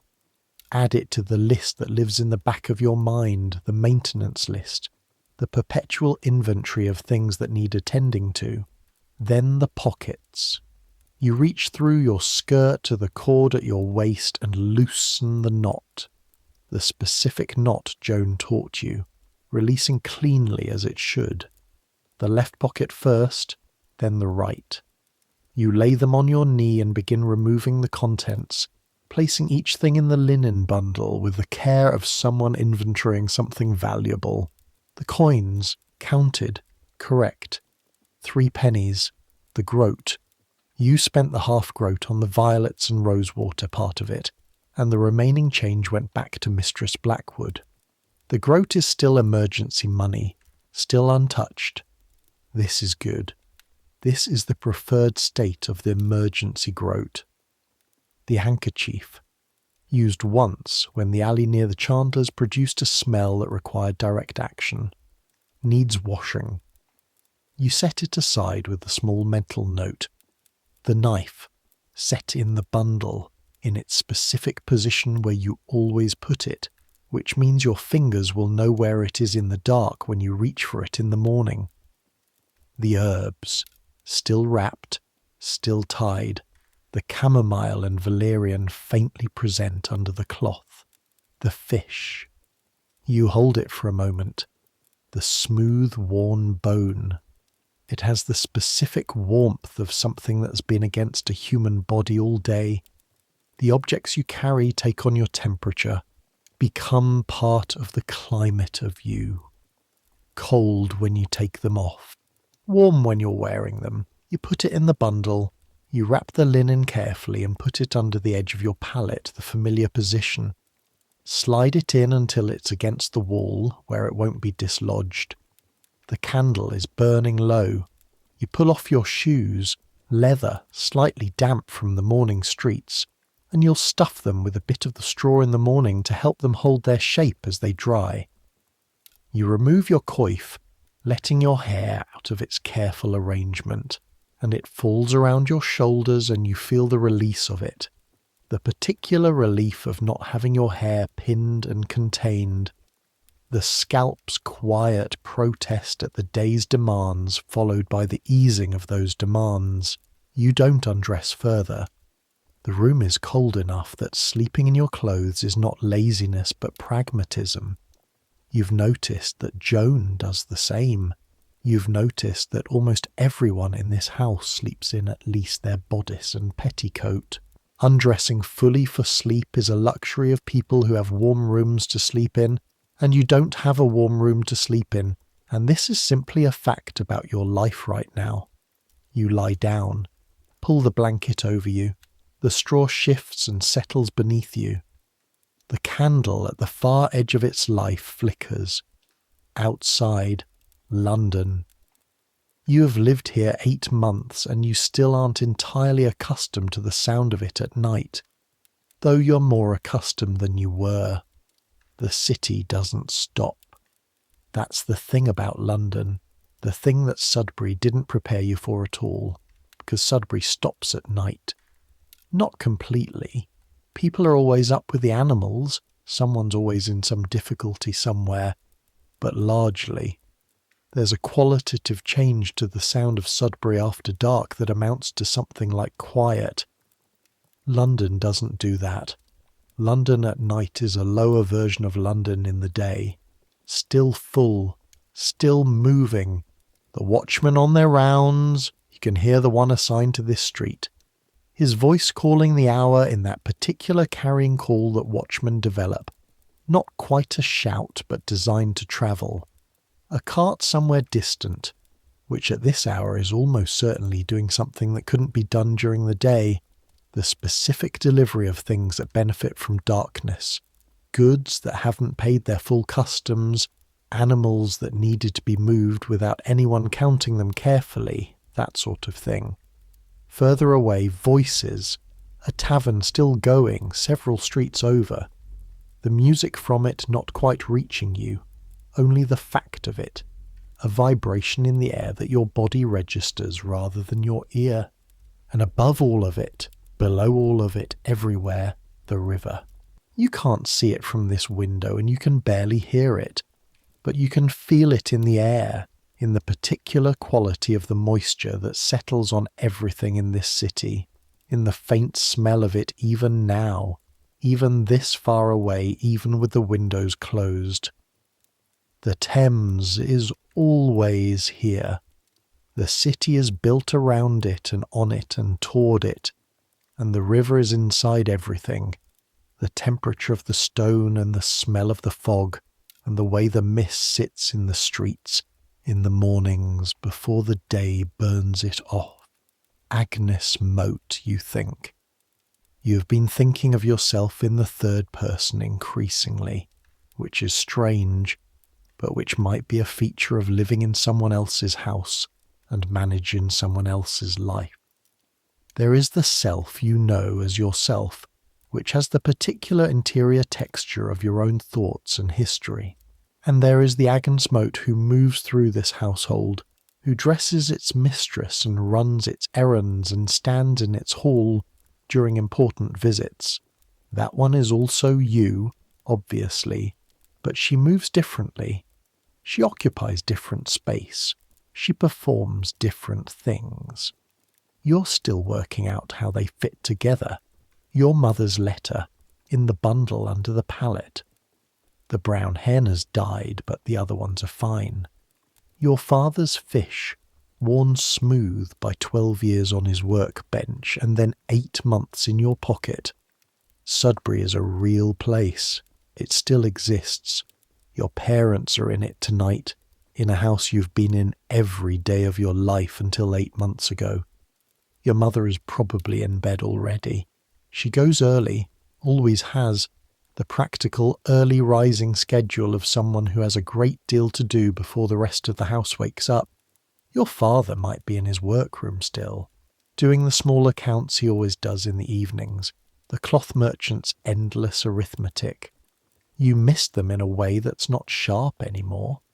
Not the acute homesickness of the first months, which was occasionally difficult in a way you hadn't anticipated and didn't have a plan for. Just a low, steady awareness of their existence and their distance.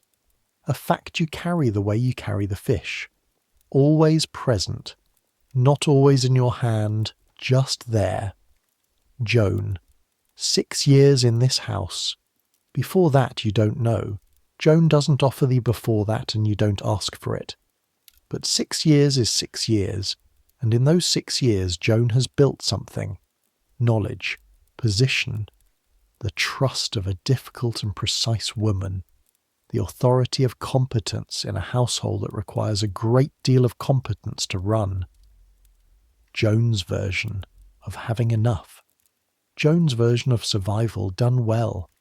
Is this what you want? You look at the ceiling. The plaster is not quite level. Old house, settled on its foundations, the way London houses settle over the decades into comfortable imperfection. There's a crack along the top of the far wall that's been there since you arrived, and that doesn't appear to be getting worse, which is presumably why no one has addressed it. Is this what you want? You don't know. You're 19. You don't know what you want in the big sense, which is something 19 has in common with most other ages, but which 19 doesn't always realise it has in common with them, because when you're 19, not knowing feels like a failure rather than a stage. You know what you want in the immediate sense, to be good at this work, because being good at the work keeps you here, and keeping you here keeps you housed and fed, and out of the specific kinds of difficulty that befall women in London who are not attached to a household. You want to learn more. You're aware of how much Joan knows that you don't know yet. How much of the running of a house is invisible to you still because you haven't been in the right position to see it. You want to write a letter to your mother that says something true about what this is like, which is something you haven't managed yet because every time you try, The words you find either make it sound better than it is or worse than it is, and you can't find the language for the actual middle of it, which is complex and fine and hard and interesting and sometimes lonely and often not, and nothing like what you thought it would be, and not entirely unlike it either. You want the groat to stay in your pocket, untouched. Emergency money that never gets needed. You want the knife to stay in the pocket too, used only for the thread ends and the occasional task that requires a blade, never for anything else. You want your herbs to remain just herbs. You want to go on preparing them into quiet teas in the kitchen at night when the house is asleep, and for that to be the whole extent of what they are? You want Mistress Blackwood to keep trusting you with the morning errands and the visits, and the small things that accumulate over months into a position, a real position, something that's yours. You want the bad fish in your pocket every day, for as long as you can keep it. The candle dies. The room is dark. The breathing of the other women around you, steady and specific. Mary's soft hum of it. Nell's deeper rhythm, Grace's quiet nearly nothing. Joan isn't back yet. She'll come in later when Mistress Blackwood is fully settled. You close your eyes. London goes on outside. The watchman's call somewhere, marking the hour. You count it before you're fully conscious of counting. 1, 2, 3, 8 o'clock. Early still by the city's measure. The taverns won't close for hours. The night has barely started for half the city. For you it's done. You've been awake since before 5. You've walked 2 miles on London streets with 3 pockets worth of cargo. You've stood in a hall for nearly an hour being invisible. You've sewn a sleeve in a kitchen by firelight while the city prepared itself for another night of being itself. Enormous and relentless and entirely indifferent to whether any individual person within it is managing or not. You are managing. You are warm. You are fed. You are here. Sleep finds you the way it finds you when you're genuinely tired. Not gradually, not with any fanfare, just the simple closing of the gap between waking and not waking, until the gap is gone and you're on the other side of it. The last thing you notice, not quite a thought anymore, just a sensation. The weight of the bundle under the pallet. Everything wrapped in linen. Everything safe. Everything where it should be. But I'm not done with you yet.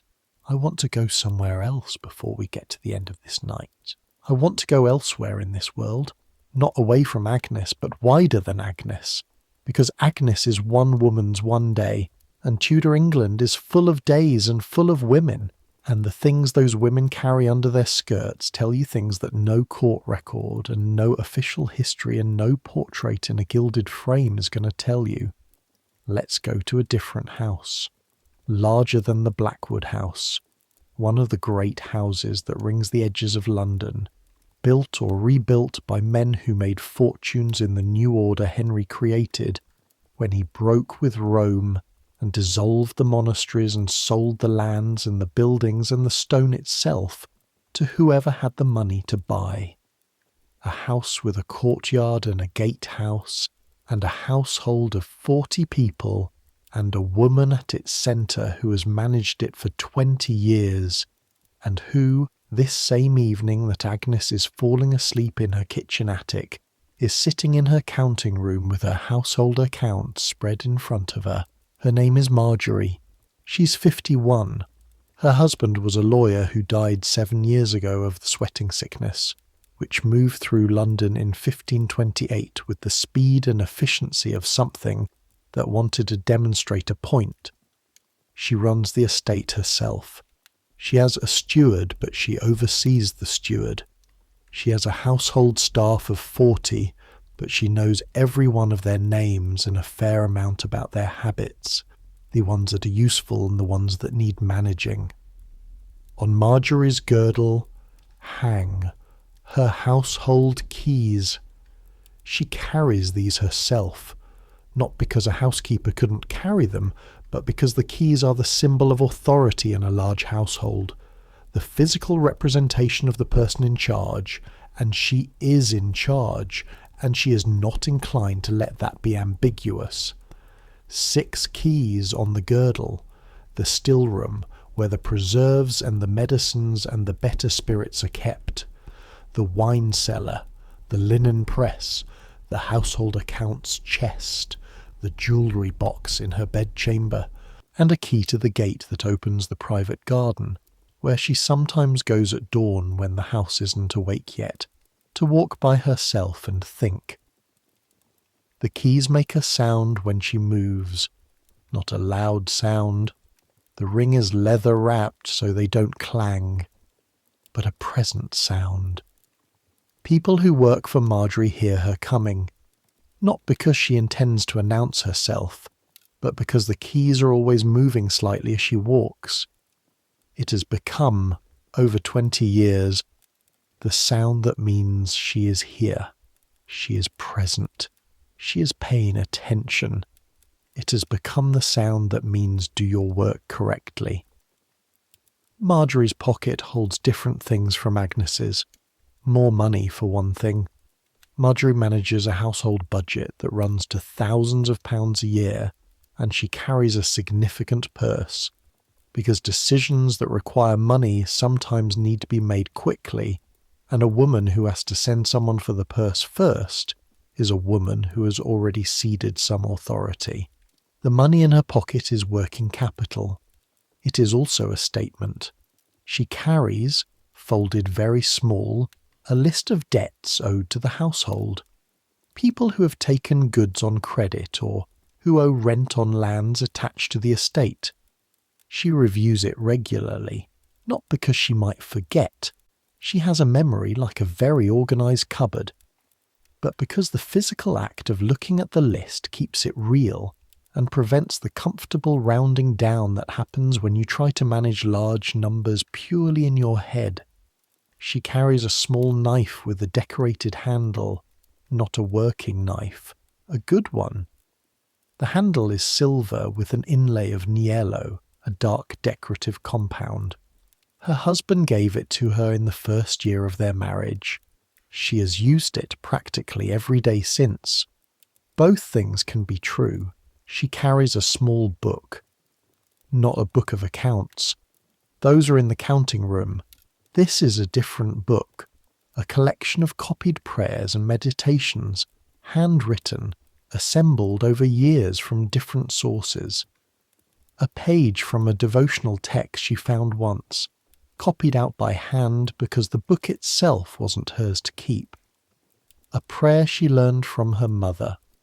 A few lines from a psalm that she has found consistently useful in the specific way that certain words are consistently useful, not because they explain anything, but because repeating them organises something in the mind.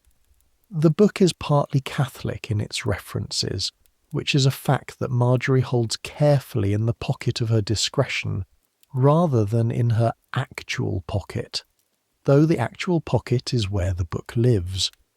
Henry broke with Rome 13 years ago, and the religious landscape has been shifting ever since, the winds of doctrinal change moving through England with the particular unpleasantness of weather that kills crops.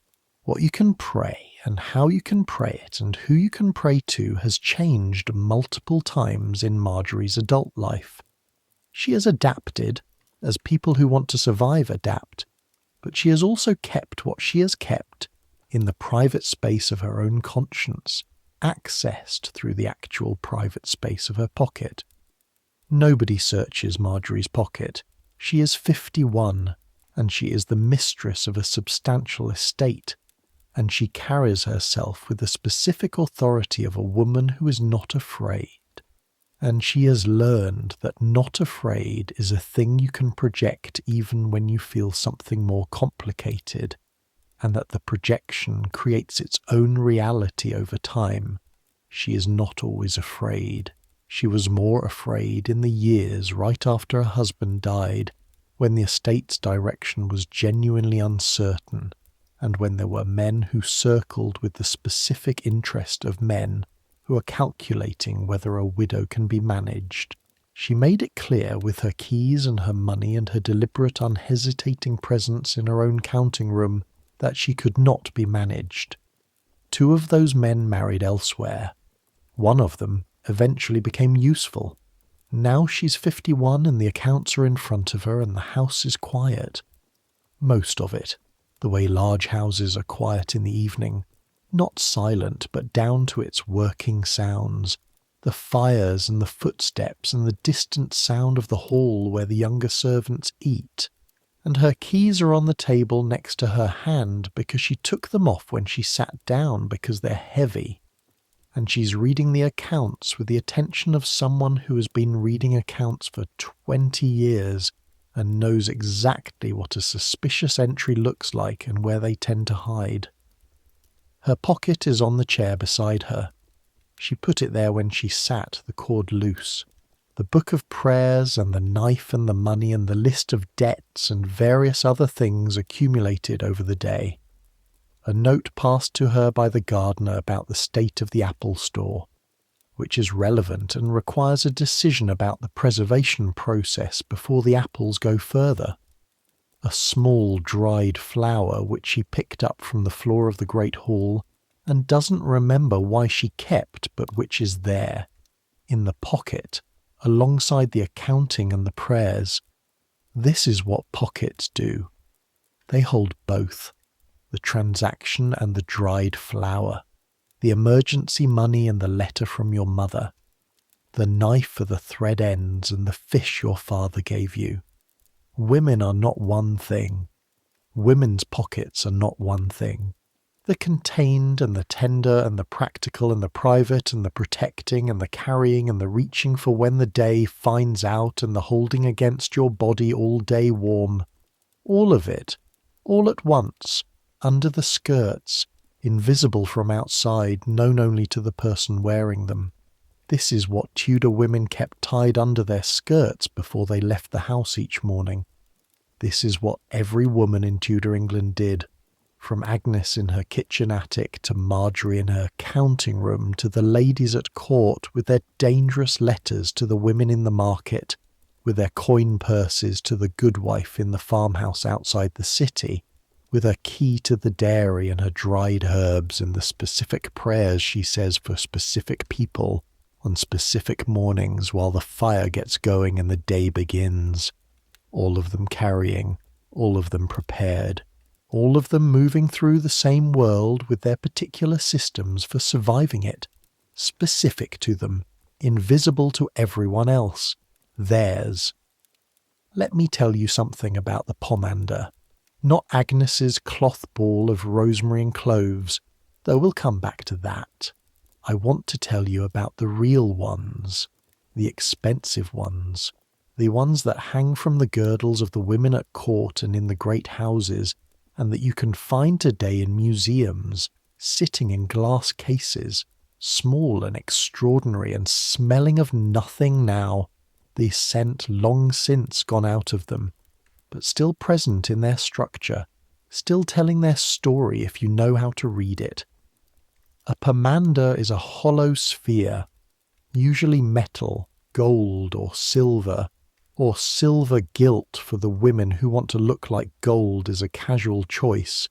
The sphere is pierced all over with small holes in geometric patterns, flowers or stars or interlocking circles, the kind of metalwork that requires skill and patience and time, which means it requires money. The sphere opens, it unscrews at the equator, or it opens into sections like an orange, or it has a hinged panel to reveal the interior, which is divided into compartments. Each compartment holds a different substance, cloves in one section, ambergris in another, civet perhaps, or musk, or camphor, or powdered iris root, which the 16th century calls orris, and which smells of violet and cold and something faintly sweet. The word pomander comes from the French pomme d'ambre, apple of amber, ambergris, which is one of the substances it might contain, is not amber at all. It's a waxy substance that forms in the intestines of sperm whales and is expelled into the ocean where it floats until it's found, which sounds absolutely disgusting and remains absolutely disgusting no matter how many times you explain that it smells, when prepared correctly, extraordinary, rich and warm and marine and complex. The 16th century loves ambergris the way it loves all things that are inexplicable and expensive and come from very far away. The pomander's purpose is medical, or at least medically justified. The theory of disease in 1543, the dominant theory, the one that physicians believe and that the educated public believes and that has been believed for 1,000 years going back to Galen and Hippocrates, is the miasma theory. Disease comes from bad air, from the foul emanations of rotting things, stagnant water, decomposing matter, the particular effluvium of crowded bodies in small spaces. You protect yourself from disease by protecting yourself from bad air. You carry something that smells good. You breathe through it when the bad air threatens. This is wrong, of course. Disease is not caused by bad air. It's caused by microorganisms that the 16th century has no concept of and no instruments to detect. The miasma theory will remain the dominant theory for another 250 years, until the 1850s, when a doctor named John Snow will trace a cholera outbreak to a specific contaminated water pump in London and begin to unravel what's actually happening. But here's the thing about the pomander. It works. Not because it's filtering bad air, but because most of the substances in it have genuine antimicrobial properties. Cloves contain eugenol, which kills bacteria. Camphor is a natural insect repellent and has some antimicrobial activity. Rosemary contains compounds that interfere with bacterial growth. The women who carried pomanders and who prepared their herbal mixtures carefully were protecting themselves with real medicine, even if their theory of why it worked was entirely wrong. The practice worked. The theory didn't. The women who used it didn't need to know why it worked. They needed it to work, and it did. This is something that happens repeatedly in the history of women's knowledge. The practice is correct before the theory exists to explain it. Women washing wounds with wine, which contains alcohol, which sterilizes, before anyone understands what sterilization is. Women giving willow bark for fever, which contains salicin, the precursor to aspirin, without knowing anything about salicin. Women recommending the rotation of crops and the management of soil and the specific timing of planting based on generations of accumulated observation before the science of agriculture formalizes what they already know. The knowledge travels in the pocket, in the dried herbs wrapped in linen, in the recipes passed from mother to daughter without writing, because the women who hold this knowledge often cannot write, or cannot write safely, or live in a world where writing something down creates a record that can be found and examined and interpreted by someone who is looking for a reason to interpret it badly. The pocket is the library, the body is the archive, what gets passed down in whispered kitchens and overshared work and in the specific instruction of a mother's hands, showing a daughter's hands how to prepare something. That's the knowledge that survives the centuries when nothing else does. When the books are burned or locked away or never written. When the institutions don't admit you and the universities don't teach you and the guilds don't let you in. The pocket is where it lives. Agnes is asleep. She fell asleep before 8 o'clock, in the way that the genuinely exhausted sleep, all at once and completely. No gradual descent, Just the morning and the errand and the hall and the kitchen and the sewing and then nothing. She's dreaming of something she won't remember. Something with the quality of Sudbury in summer. The specific light of it. The particular smell of the cloth merchant's house when the windows are open and the cloth is being aired and there's bread somewhere. The house around her is in its nighttime state. Mistress Blackwood is asleep or trying to be in her chamber 2 floors down. The fire there has settled to coals. The candle is out. She lies in the specific darkness of a woman with a mind that won't quite stop. Eleanor Blackwood is not a good sleeper. She never has been.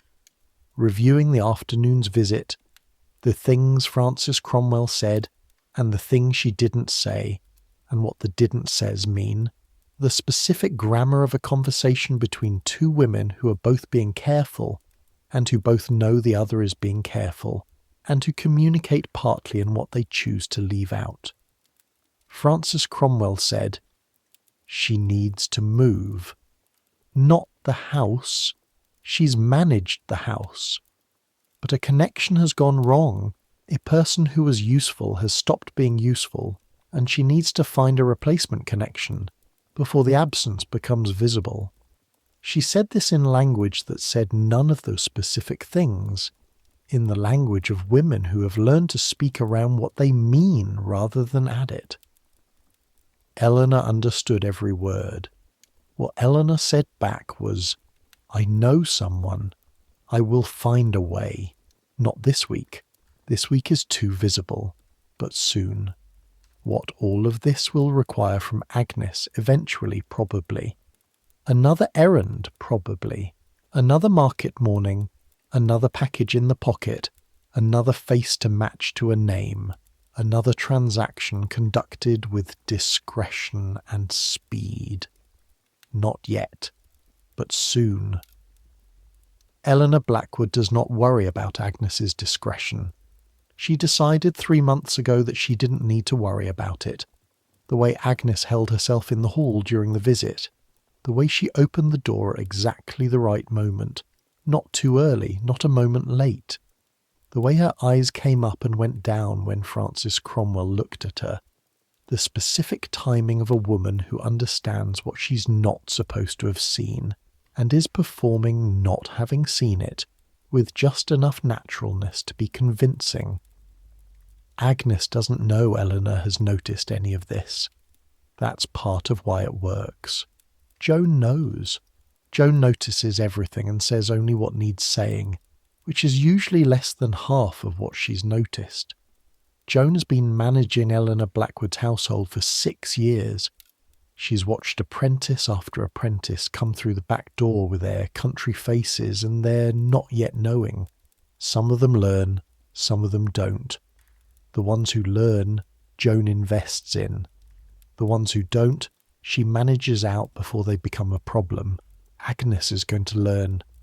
Joan decided this around month 4, when she watched Agnes navigate a situation with a difficult supplier that Joan had expected to require her own intervention, and Agnes resolved it quietly without anyone's help, and came back with the correct result and no drama, and the specific expression on her face of someone who doesn't know they've just passed a test. Joan will not tell her this for another year at least. Knowing you've passed a test before, you've fully absorbed its lessons makes people careless. Joan has seen it happen. She will not let it happen with this one. Now let me tell you about the girdle. The girdle is different from the pocket. The pocket is hidden. The girdle is visible. The pocket is private. The girdle is public. The pocket is protection. The girdle is declaration. In Tudor England, the girdle is a belt worn around the outside of the gown at the waist or just below it. The word is old. It comes from the Old English girdle to encircle, and it's been in use in English for 1,000 years before Agnes was born. The girdle in 1543 is not just a belt. It's an accessory of considerable social significance, a place where a woman displays her status in hanging things from it, and where what's hanging tells you who she is and what she does and what she has. A noble woman's girdle might be of woven gold thread set with gems. The Queen's girdle, whatever Queen is current, there have been several recently, the position has been somewhat turbulent, is an object of genuine artistry, worth more than most people will earn in a lifetime. From it hang the visible accessories, the pomander, a decorative needle case, perhaps a small prayer book in a jewelled binding, perhaps a miniature portrait in a locket. All of it chosen carefully, all of it meaning something about who she is and who she wants to be seen as. A merchant's wife, Eleanor Blackwood's level, wears a girdle of good leather or good fabric, perhaps with a decorative metal clasp. Her accessories are quality without ostentation, a decent pomander, a practical needle case, perhaps the chatelaine with its household management tools. The message is, I am prosperous, I am organised, I am a woman who runs things well. A servant, Agnes, wears a cord at the waist, mostly hidden under the outer skirt with the private things hanging from it. No visible girdle, no display. The display is not available to her and she's not expected to want it, except that under every visible display, at every level of this hierarchy, there is the pocket, and in the pocket the private self. The noble woman with her jewelled girdle and her pomander of pierced gold has, under her skirts, a pocket. In the pocket, perhaps, a letter from a lover that her husband must not find. A small amount of her own money, not household money, not husband's money, her own, saved from gifts and from small economies, because a woman with no money of her own has no options, and having no options is not something she intends to allow. A charm her nurse gave her for her wedding night, which is technically superstitious and possibly heretical depending on who's asking, but which she's kept because her nurse gave it to her and because it hasn't done any harm yet. The countrywoman, the farm wife, the woman who has no girdle worth mentioning, and whose dress is one layer of wool rather than 5, has a pocket too. In hers, the key to the grain store, a small amount of money, the specific prayer she says for the new baby, because the baby is still in the fragile months when they go so easily, and she says the prayer every morning before she opens the door, because the morning is when the going feels most possible, and the prayer is the thing she places between the baby and the morning. The woman in the market with her basket of eggs, a pocket. In it, the money she'll make today, and what she does with it after she gets home is her business and not her husband's, because she earns it and she knows what it's for, and the specific allocation of it is something she manages in the silence of her own knowing. The woman at court who has the dangerous letters, a pocket. In it, everything. The pocket is everywhere. The pocket is the same across all of them. The specific contents differ by life and by day and by necessity, but the structure is the same.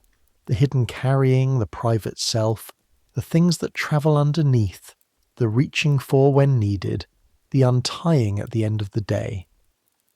Tudor women did not have pockets in the modern sense. They had something better. They had pockets they chose and pockets they tied on, and pockets that were theirs specifically, removable, portable, transferable between garments, travelling with the woman rather than being part of any one dress. A pocket is clothes. A pocket is hers. This matters more than it might sound like it matters. In Tudor England, in most of English history until the 19th century, the legal and social category of women's possessions is genuinely complicated.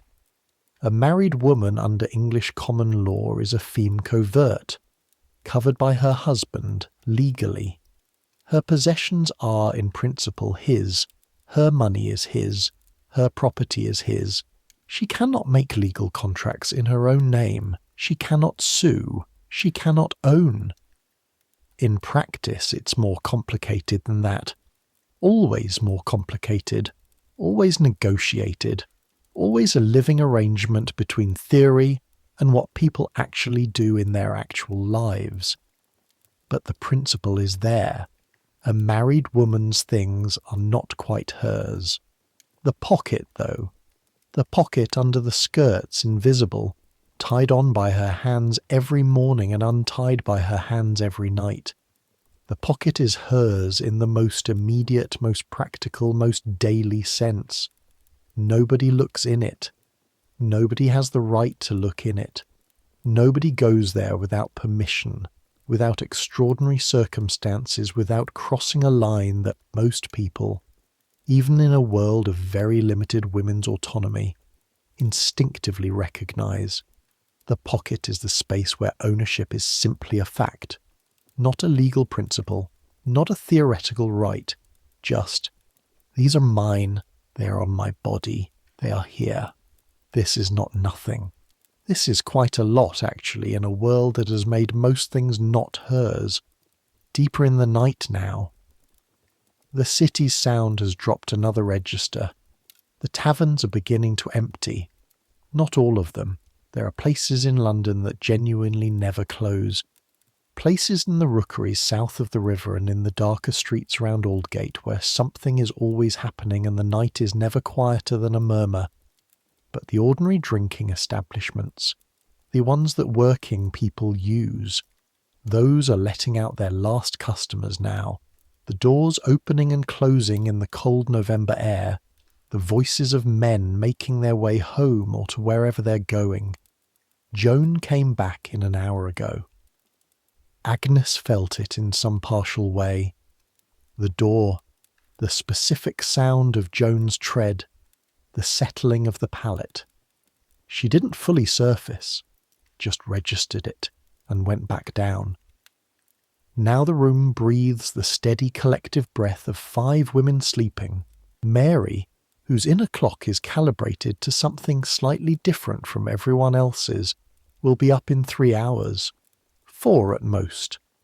She will go down to the kitchen, and she will build the fire from its banked coals, and she will begin the morning's work, and the cycle will continue as it always continues because the cycles are what make the house function, and the house functioning is what makes the lives within it possible.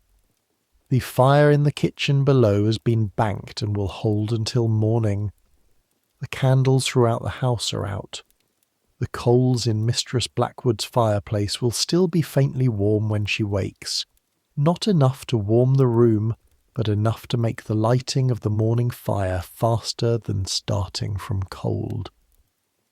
In the stable at the back of the house, the horse that serves as the household's primary transport is asleep standing up, which is what horses do, their legs locking into a resting position that humans find alarming until they learn what it is. The groom's boy who looks after the horse is asleep in the straw next to it, curled up in his coat, warmer than he'd be in the house because the horse is a large warm thing to be near.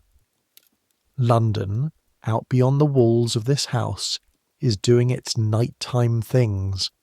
The watchmen on their rounds, calling the hours, their voices carrying through empty streets. The link boys still working, fewer of them now, only the ones willing to stay out past midnight, who tend to be the ones with nowhere better to be. The night soil men beginning their rounds, the men who come with their carts to collect what accumulates in the city's privies and cesspits, and carry it out beyond the city walls to the farmland, where it's used as fertiliser, which is disgusting, and also the primary reason Tudor London doesn't entirely drown in its own waste. You don't see them during the day because they work at night, which is the city's quiet agreement with itself. This work must be done and none of us want to watch it happening. The river at night, The Thames at 2 in the morning is quieter than the Thames at 2 in the afternoon, but still moving, always moving. The tide working in its slow, massive cycle regardless of the hour, the current carrying everything with it. The watermen who work the night hours, there are some always, moving their craft between the darker landings, the smell of it rising with the night air. And in a house near Aldgate, considerably less orderly than the Blackwood house, a woman named Elspeth is not asleep at all, but is awake in her kitchen, by a fire that she's built up more than she should because she needs the light as well as the heat, and she's doing what she does in the middle of the night when someone comes to her door. Elspeth is 58. She has been delivering babies in this neighbourhood for 30 years. She's not a midwife in the formal sense. The formal midwives of London are licensed, controlled by the church, required to swear oaths about specific circumstances under which they will do specific things. Elspeth is not licensed. She is simply the woman in this neighbourhood who knows what she knows and who comes when she's called at any hour in any weather. She was called an hour ago. A girl, 16, too young, but young doesn't mean it doesn't happen, who's been in labour since early yesterday, and whose labour has been going wrong in a specific way that Elspeth recognised immediately when she arrived. She has done what she knows to do. She has prepared the things she prepared. The cloth and the hot water, the specific preparation that she makes from herbs she keeps in a bundle in her kitchen. A got of rye for the contractions, which is powerful medicine and must be used carefully, but which works when nothing else does. Raspberry leaf, motherwort.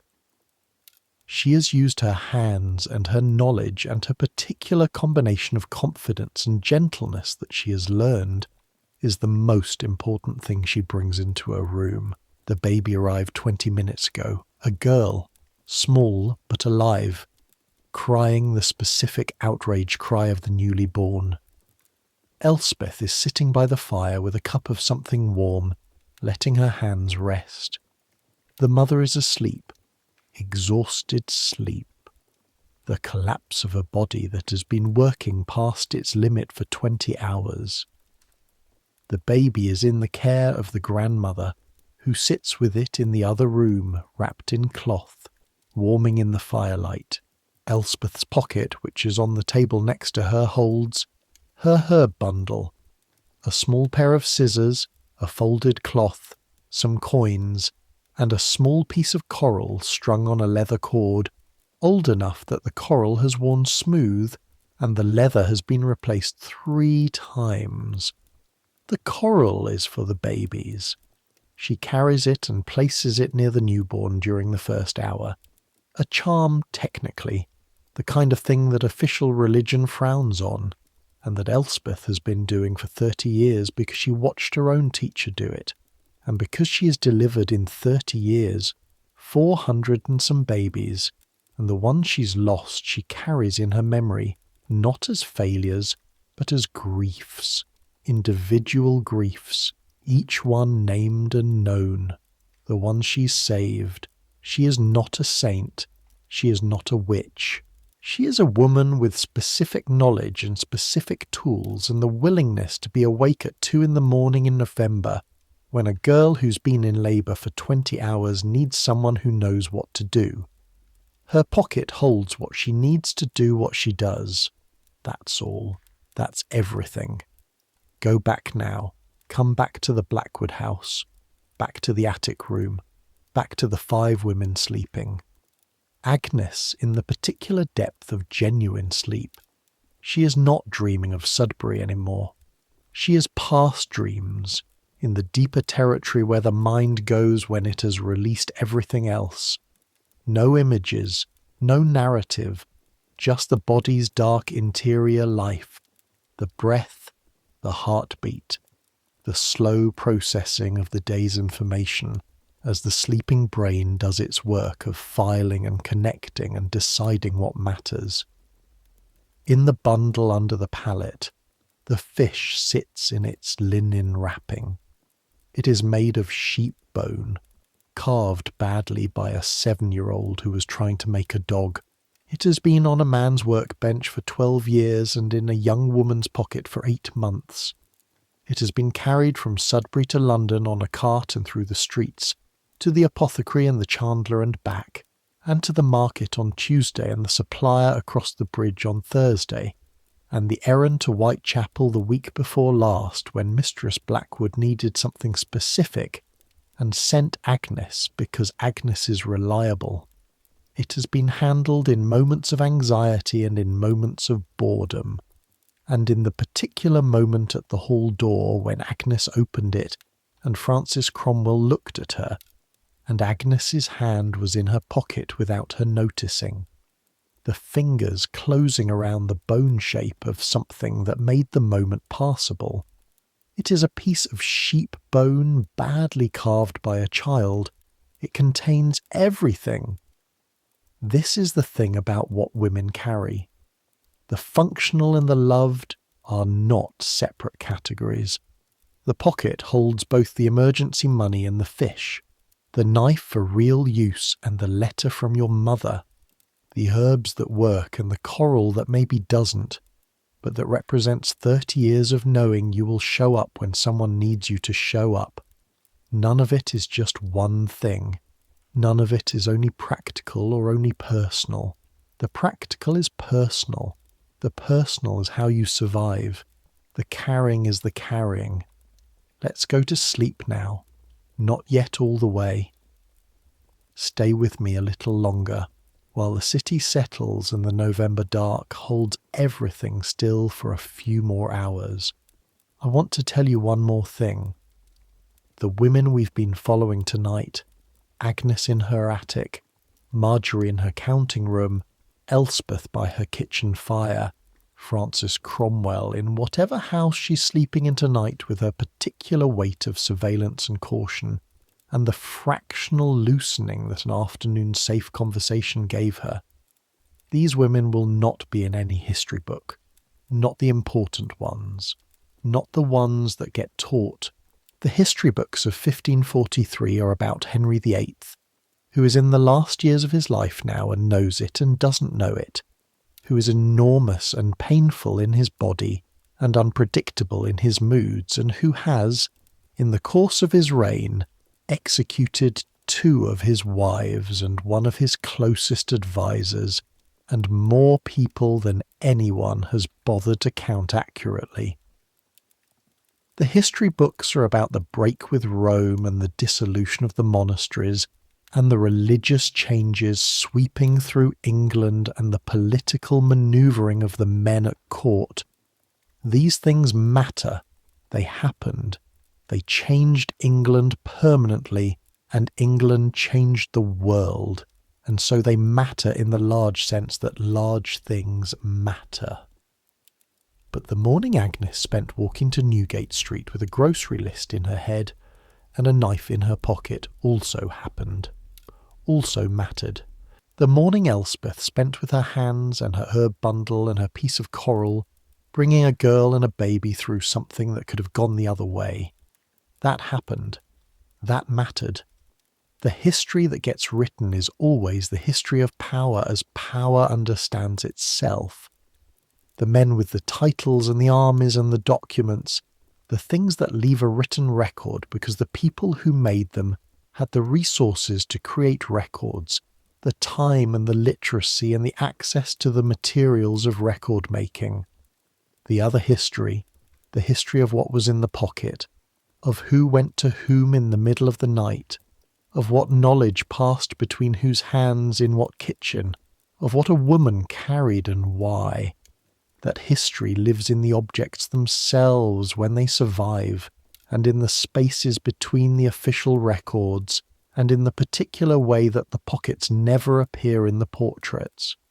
You never see the pocket in the portraits. You see the gown, the jewels, the ruff, the girdle with its decorative accessories. You see the public self. The portrait is the public self, because portraits are made by commission. paid for by money and status, and the desire to be remembered in a specific way. The pocket is underneath, always underneath, but it's there. You know it's there. Every woman in every portrait you've ever seen of this period had something under those skirts that the portrait doesn't show.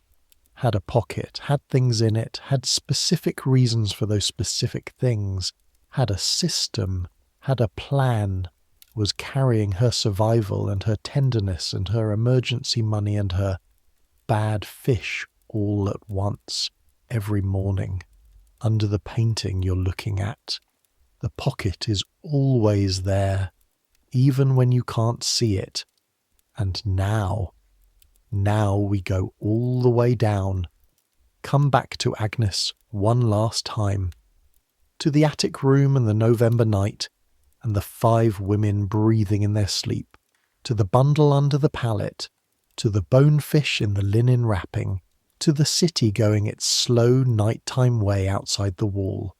The church somewhere, St. Paul's probably, it's the one whose bells carry furthest, marks 3 o'clock. The sound of it reaching even up here, even through the wall, 3 low resonant strokes that pass through the air and dissolve. 3 o'clock, 3 hours until the fire goes up, 4 until the bells that start the house, 5 until the morning errand, the next one, whatever Mistress Blackwood decides needs doing. 5 hours until the pocket goes back on, the pomander tied at the waist, the chatelaine hanging, the coins in the left pocket and the knife in the right. 5 hours is a long time. 5 hours is enough. You're warm enough under your blanket, your wool clothes doing their work, the thin warmth of the bodies around you adding to it. The straw under you is familiar now. You stopped noticing the hardness of it around month 3. It is simply the surface you sleep on. It is sufficient. You are fed. The pottage and the salt fish and the extraordinary almond cake, the small beer, the warmth of the kitchen in the evening, the warmth of having sat with Joan and Bess and said nothing much and needed to say nothing much and been all right in the not saying. You have work tomorrow, work that is yours, that you have learned to do, that you're getting better at, work that matters, small as it is. Work that holds a place for you in this city that is still learning what to do with you, and that you are still learning what to do with. You have the fish. This is enough. This is all the enough there is. Let the breathing of the women around you be the sound you follow down. Mary's smooth, even breath, Joan's slower rhythm with its slight catch, Nell and Grace, faint, barely audible, the collective warmth and sound of women who've been working since before dawn and who have earned this rest in the fullest sense of earning. Let London go. Let it go on without you for a few hours. It will. It always does. It was here long before you arrived, and it will be here when you go back to Sudbury someday. If you go back, or when you stay, if you stay, or when you make something else entirely that neither you nor anyone else has named yet, let the river go. Let it run its tidal rhythm in the dark. Let the watchmen call their hours. Let the night soil men do their invisible necessary work. Let Elspeth sleep now by her fire, the baby alive in the next room, the grandmother watching. Let Marjorie close her accounts ledger and climb her stairs, and let the keys rest on the table for the night. Let Eleanor Blackwood find sleep. Eventually. She will. Eventually. She always does. Let the pocket rest. The coins counted, the herbs wrapped, the knife still, the fish warm in the linen. Let your body be heavy. Let the day go. You have carried it long enough. You carried it from before 5 this morning through the cold of Cheapside and the warm specific smell of the apothecaries and the long stand in the hall and the kitchen in the evening. You carried it in both hands and both pockets and under your arm and over your shoulder and in the running inventory of your mind that never entirely stops. You are allowed to put it down. It is here. Everything is here. The bundle under the pallet, everything in its place, everything where you left it. It will be there in the morning. The fish will be there. The herbs will be there. The emergency groat will be there. Still emergency, still untouched. Tomorrow comes when it comes. Tonight there is only this, the steady breath, the dark, the warmth. That is enough. Centuries will pass over this house. They will pass over London the way the Thames passes under London Bridge, relentlessly, with no particular opinion about what's above them, simply going. The house will change and change again, and the city will swallow it and rebuild on its foundation and swallow that too, and rebuild, and so on, layer upon layer, the way London is always layer upon layer. The attic room will stop being an attic room for 5 women, and will be something else, and then something else again, and the specific quality of its November dark will be absorbed into whatever comes after, unremarked, simply gone. But the women will still be here, in other houses, other rooms, other configurations of warmth and blanket and the sound of the city, still tying on their pockets in the morning, still carrying what they carry, still reaching for the thing in the pocket when the moment finds them, the thing they put there because they thought ahead, because they made a system, because they know themselves well enough to know what they need, and they put it where they can reach it. Some things don't change. The need for the pocket doesn't change. The need for the fish doesn't change. The need to lie down at the end of a long day and let the warmth be enough, and let the dark be enough, and let the rest come. That doesn't change either. So let it come. Let sleep do what sleep has always done in every attic room and every cold-floored chamber and every warm kitchen where someone fell asleep by the fire before they meant to, and every good bed in every house where a woman lay down with the city in her ears and let it go. Let it take you. You've earned this. Every step on Cheapside, every stitch in the sleeve, every minute in the hall, invisible and alert and doing your job. Every morning you got up and tied everything on and went out into it. Every evening you came back. You're here. Warm enough, safe enough, rested enough soon. Let the November dark hold you. Let Joan's breathing and Mary's breathing and the slow pulse of the city below and the river somewhere in the dark and the church bells marking their patient intervals be the last sounds you know before you stop knowing sounds. Let your hands be still. Let your mind release its inventory. Let the pocket rest. The fish is there. The fish is there. The fish is there. Sleep now. Good night.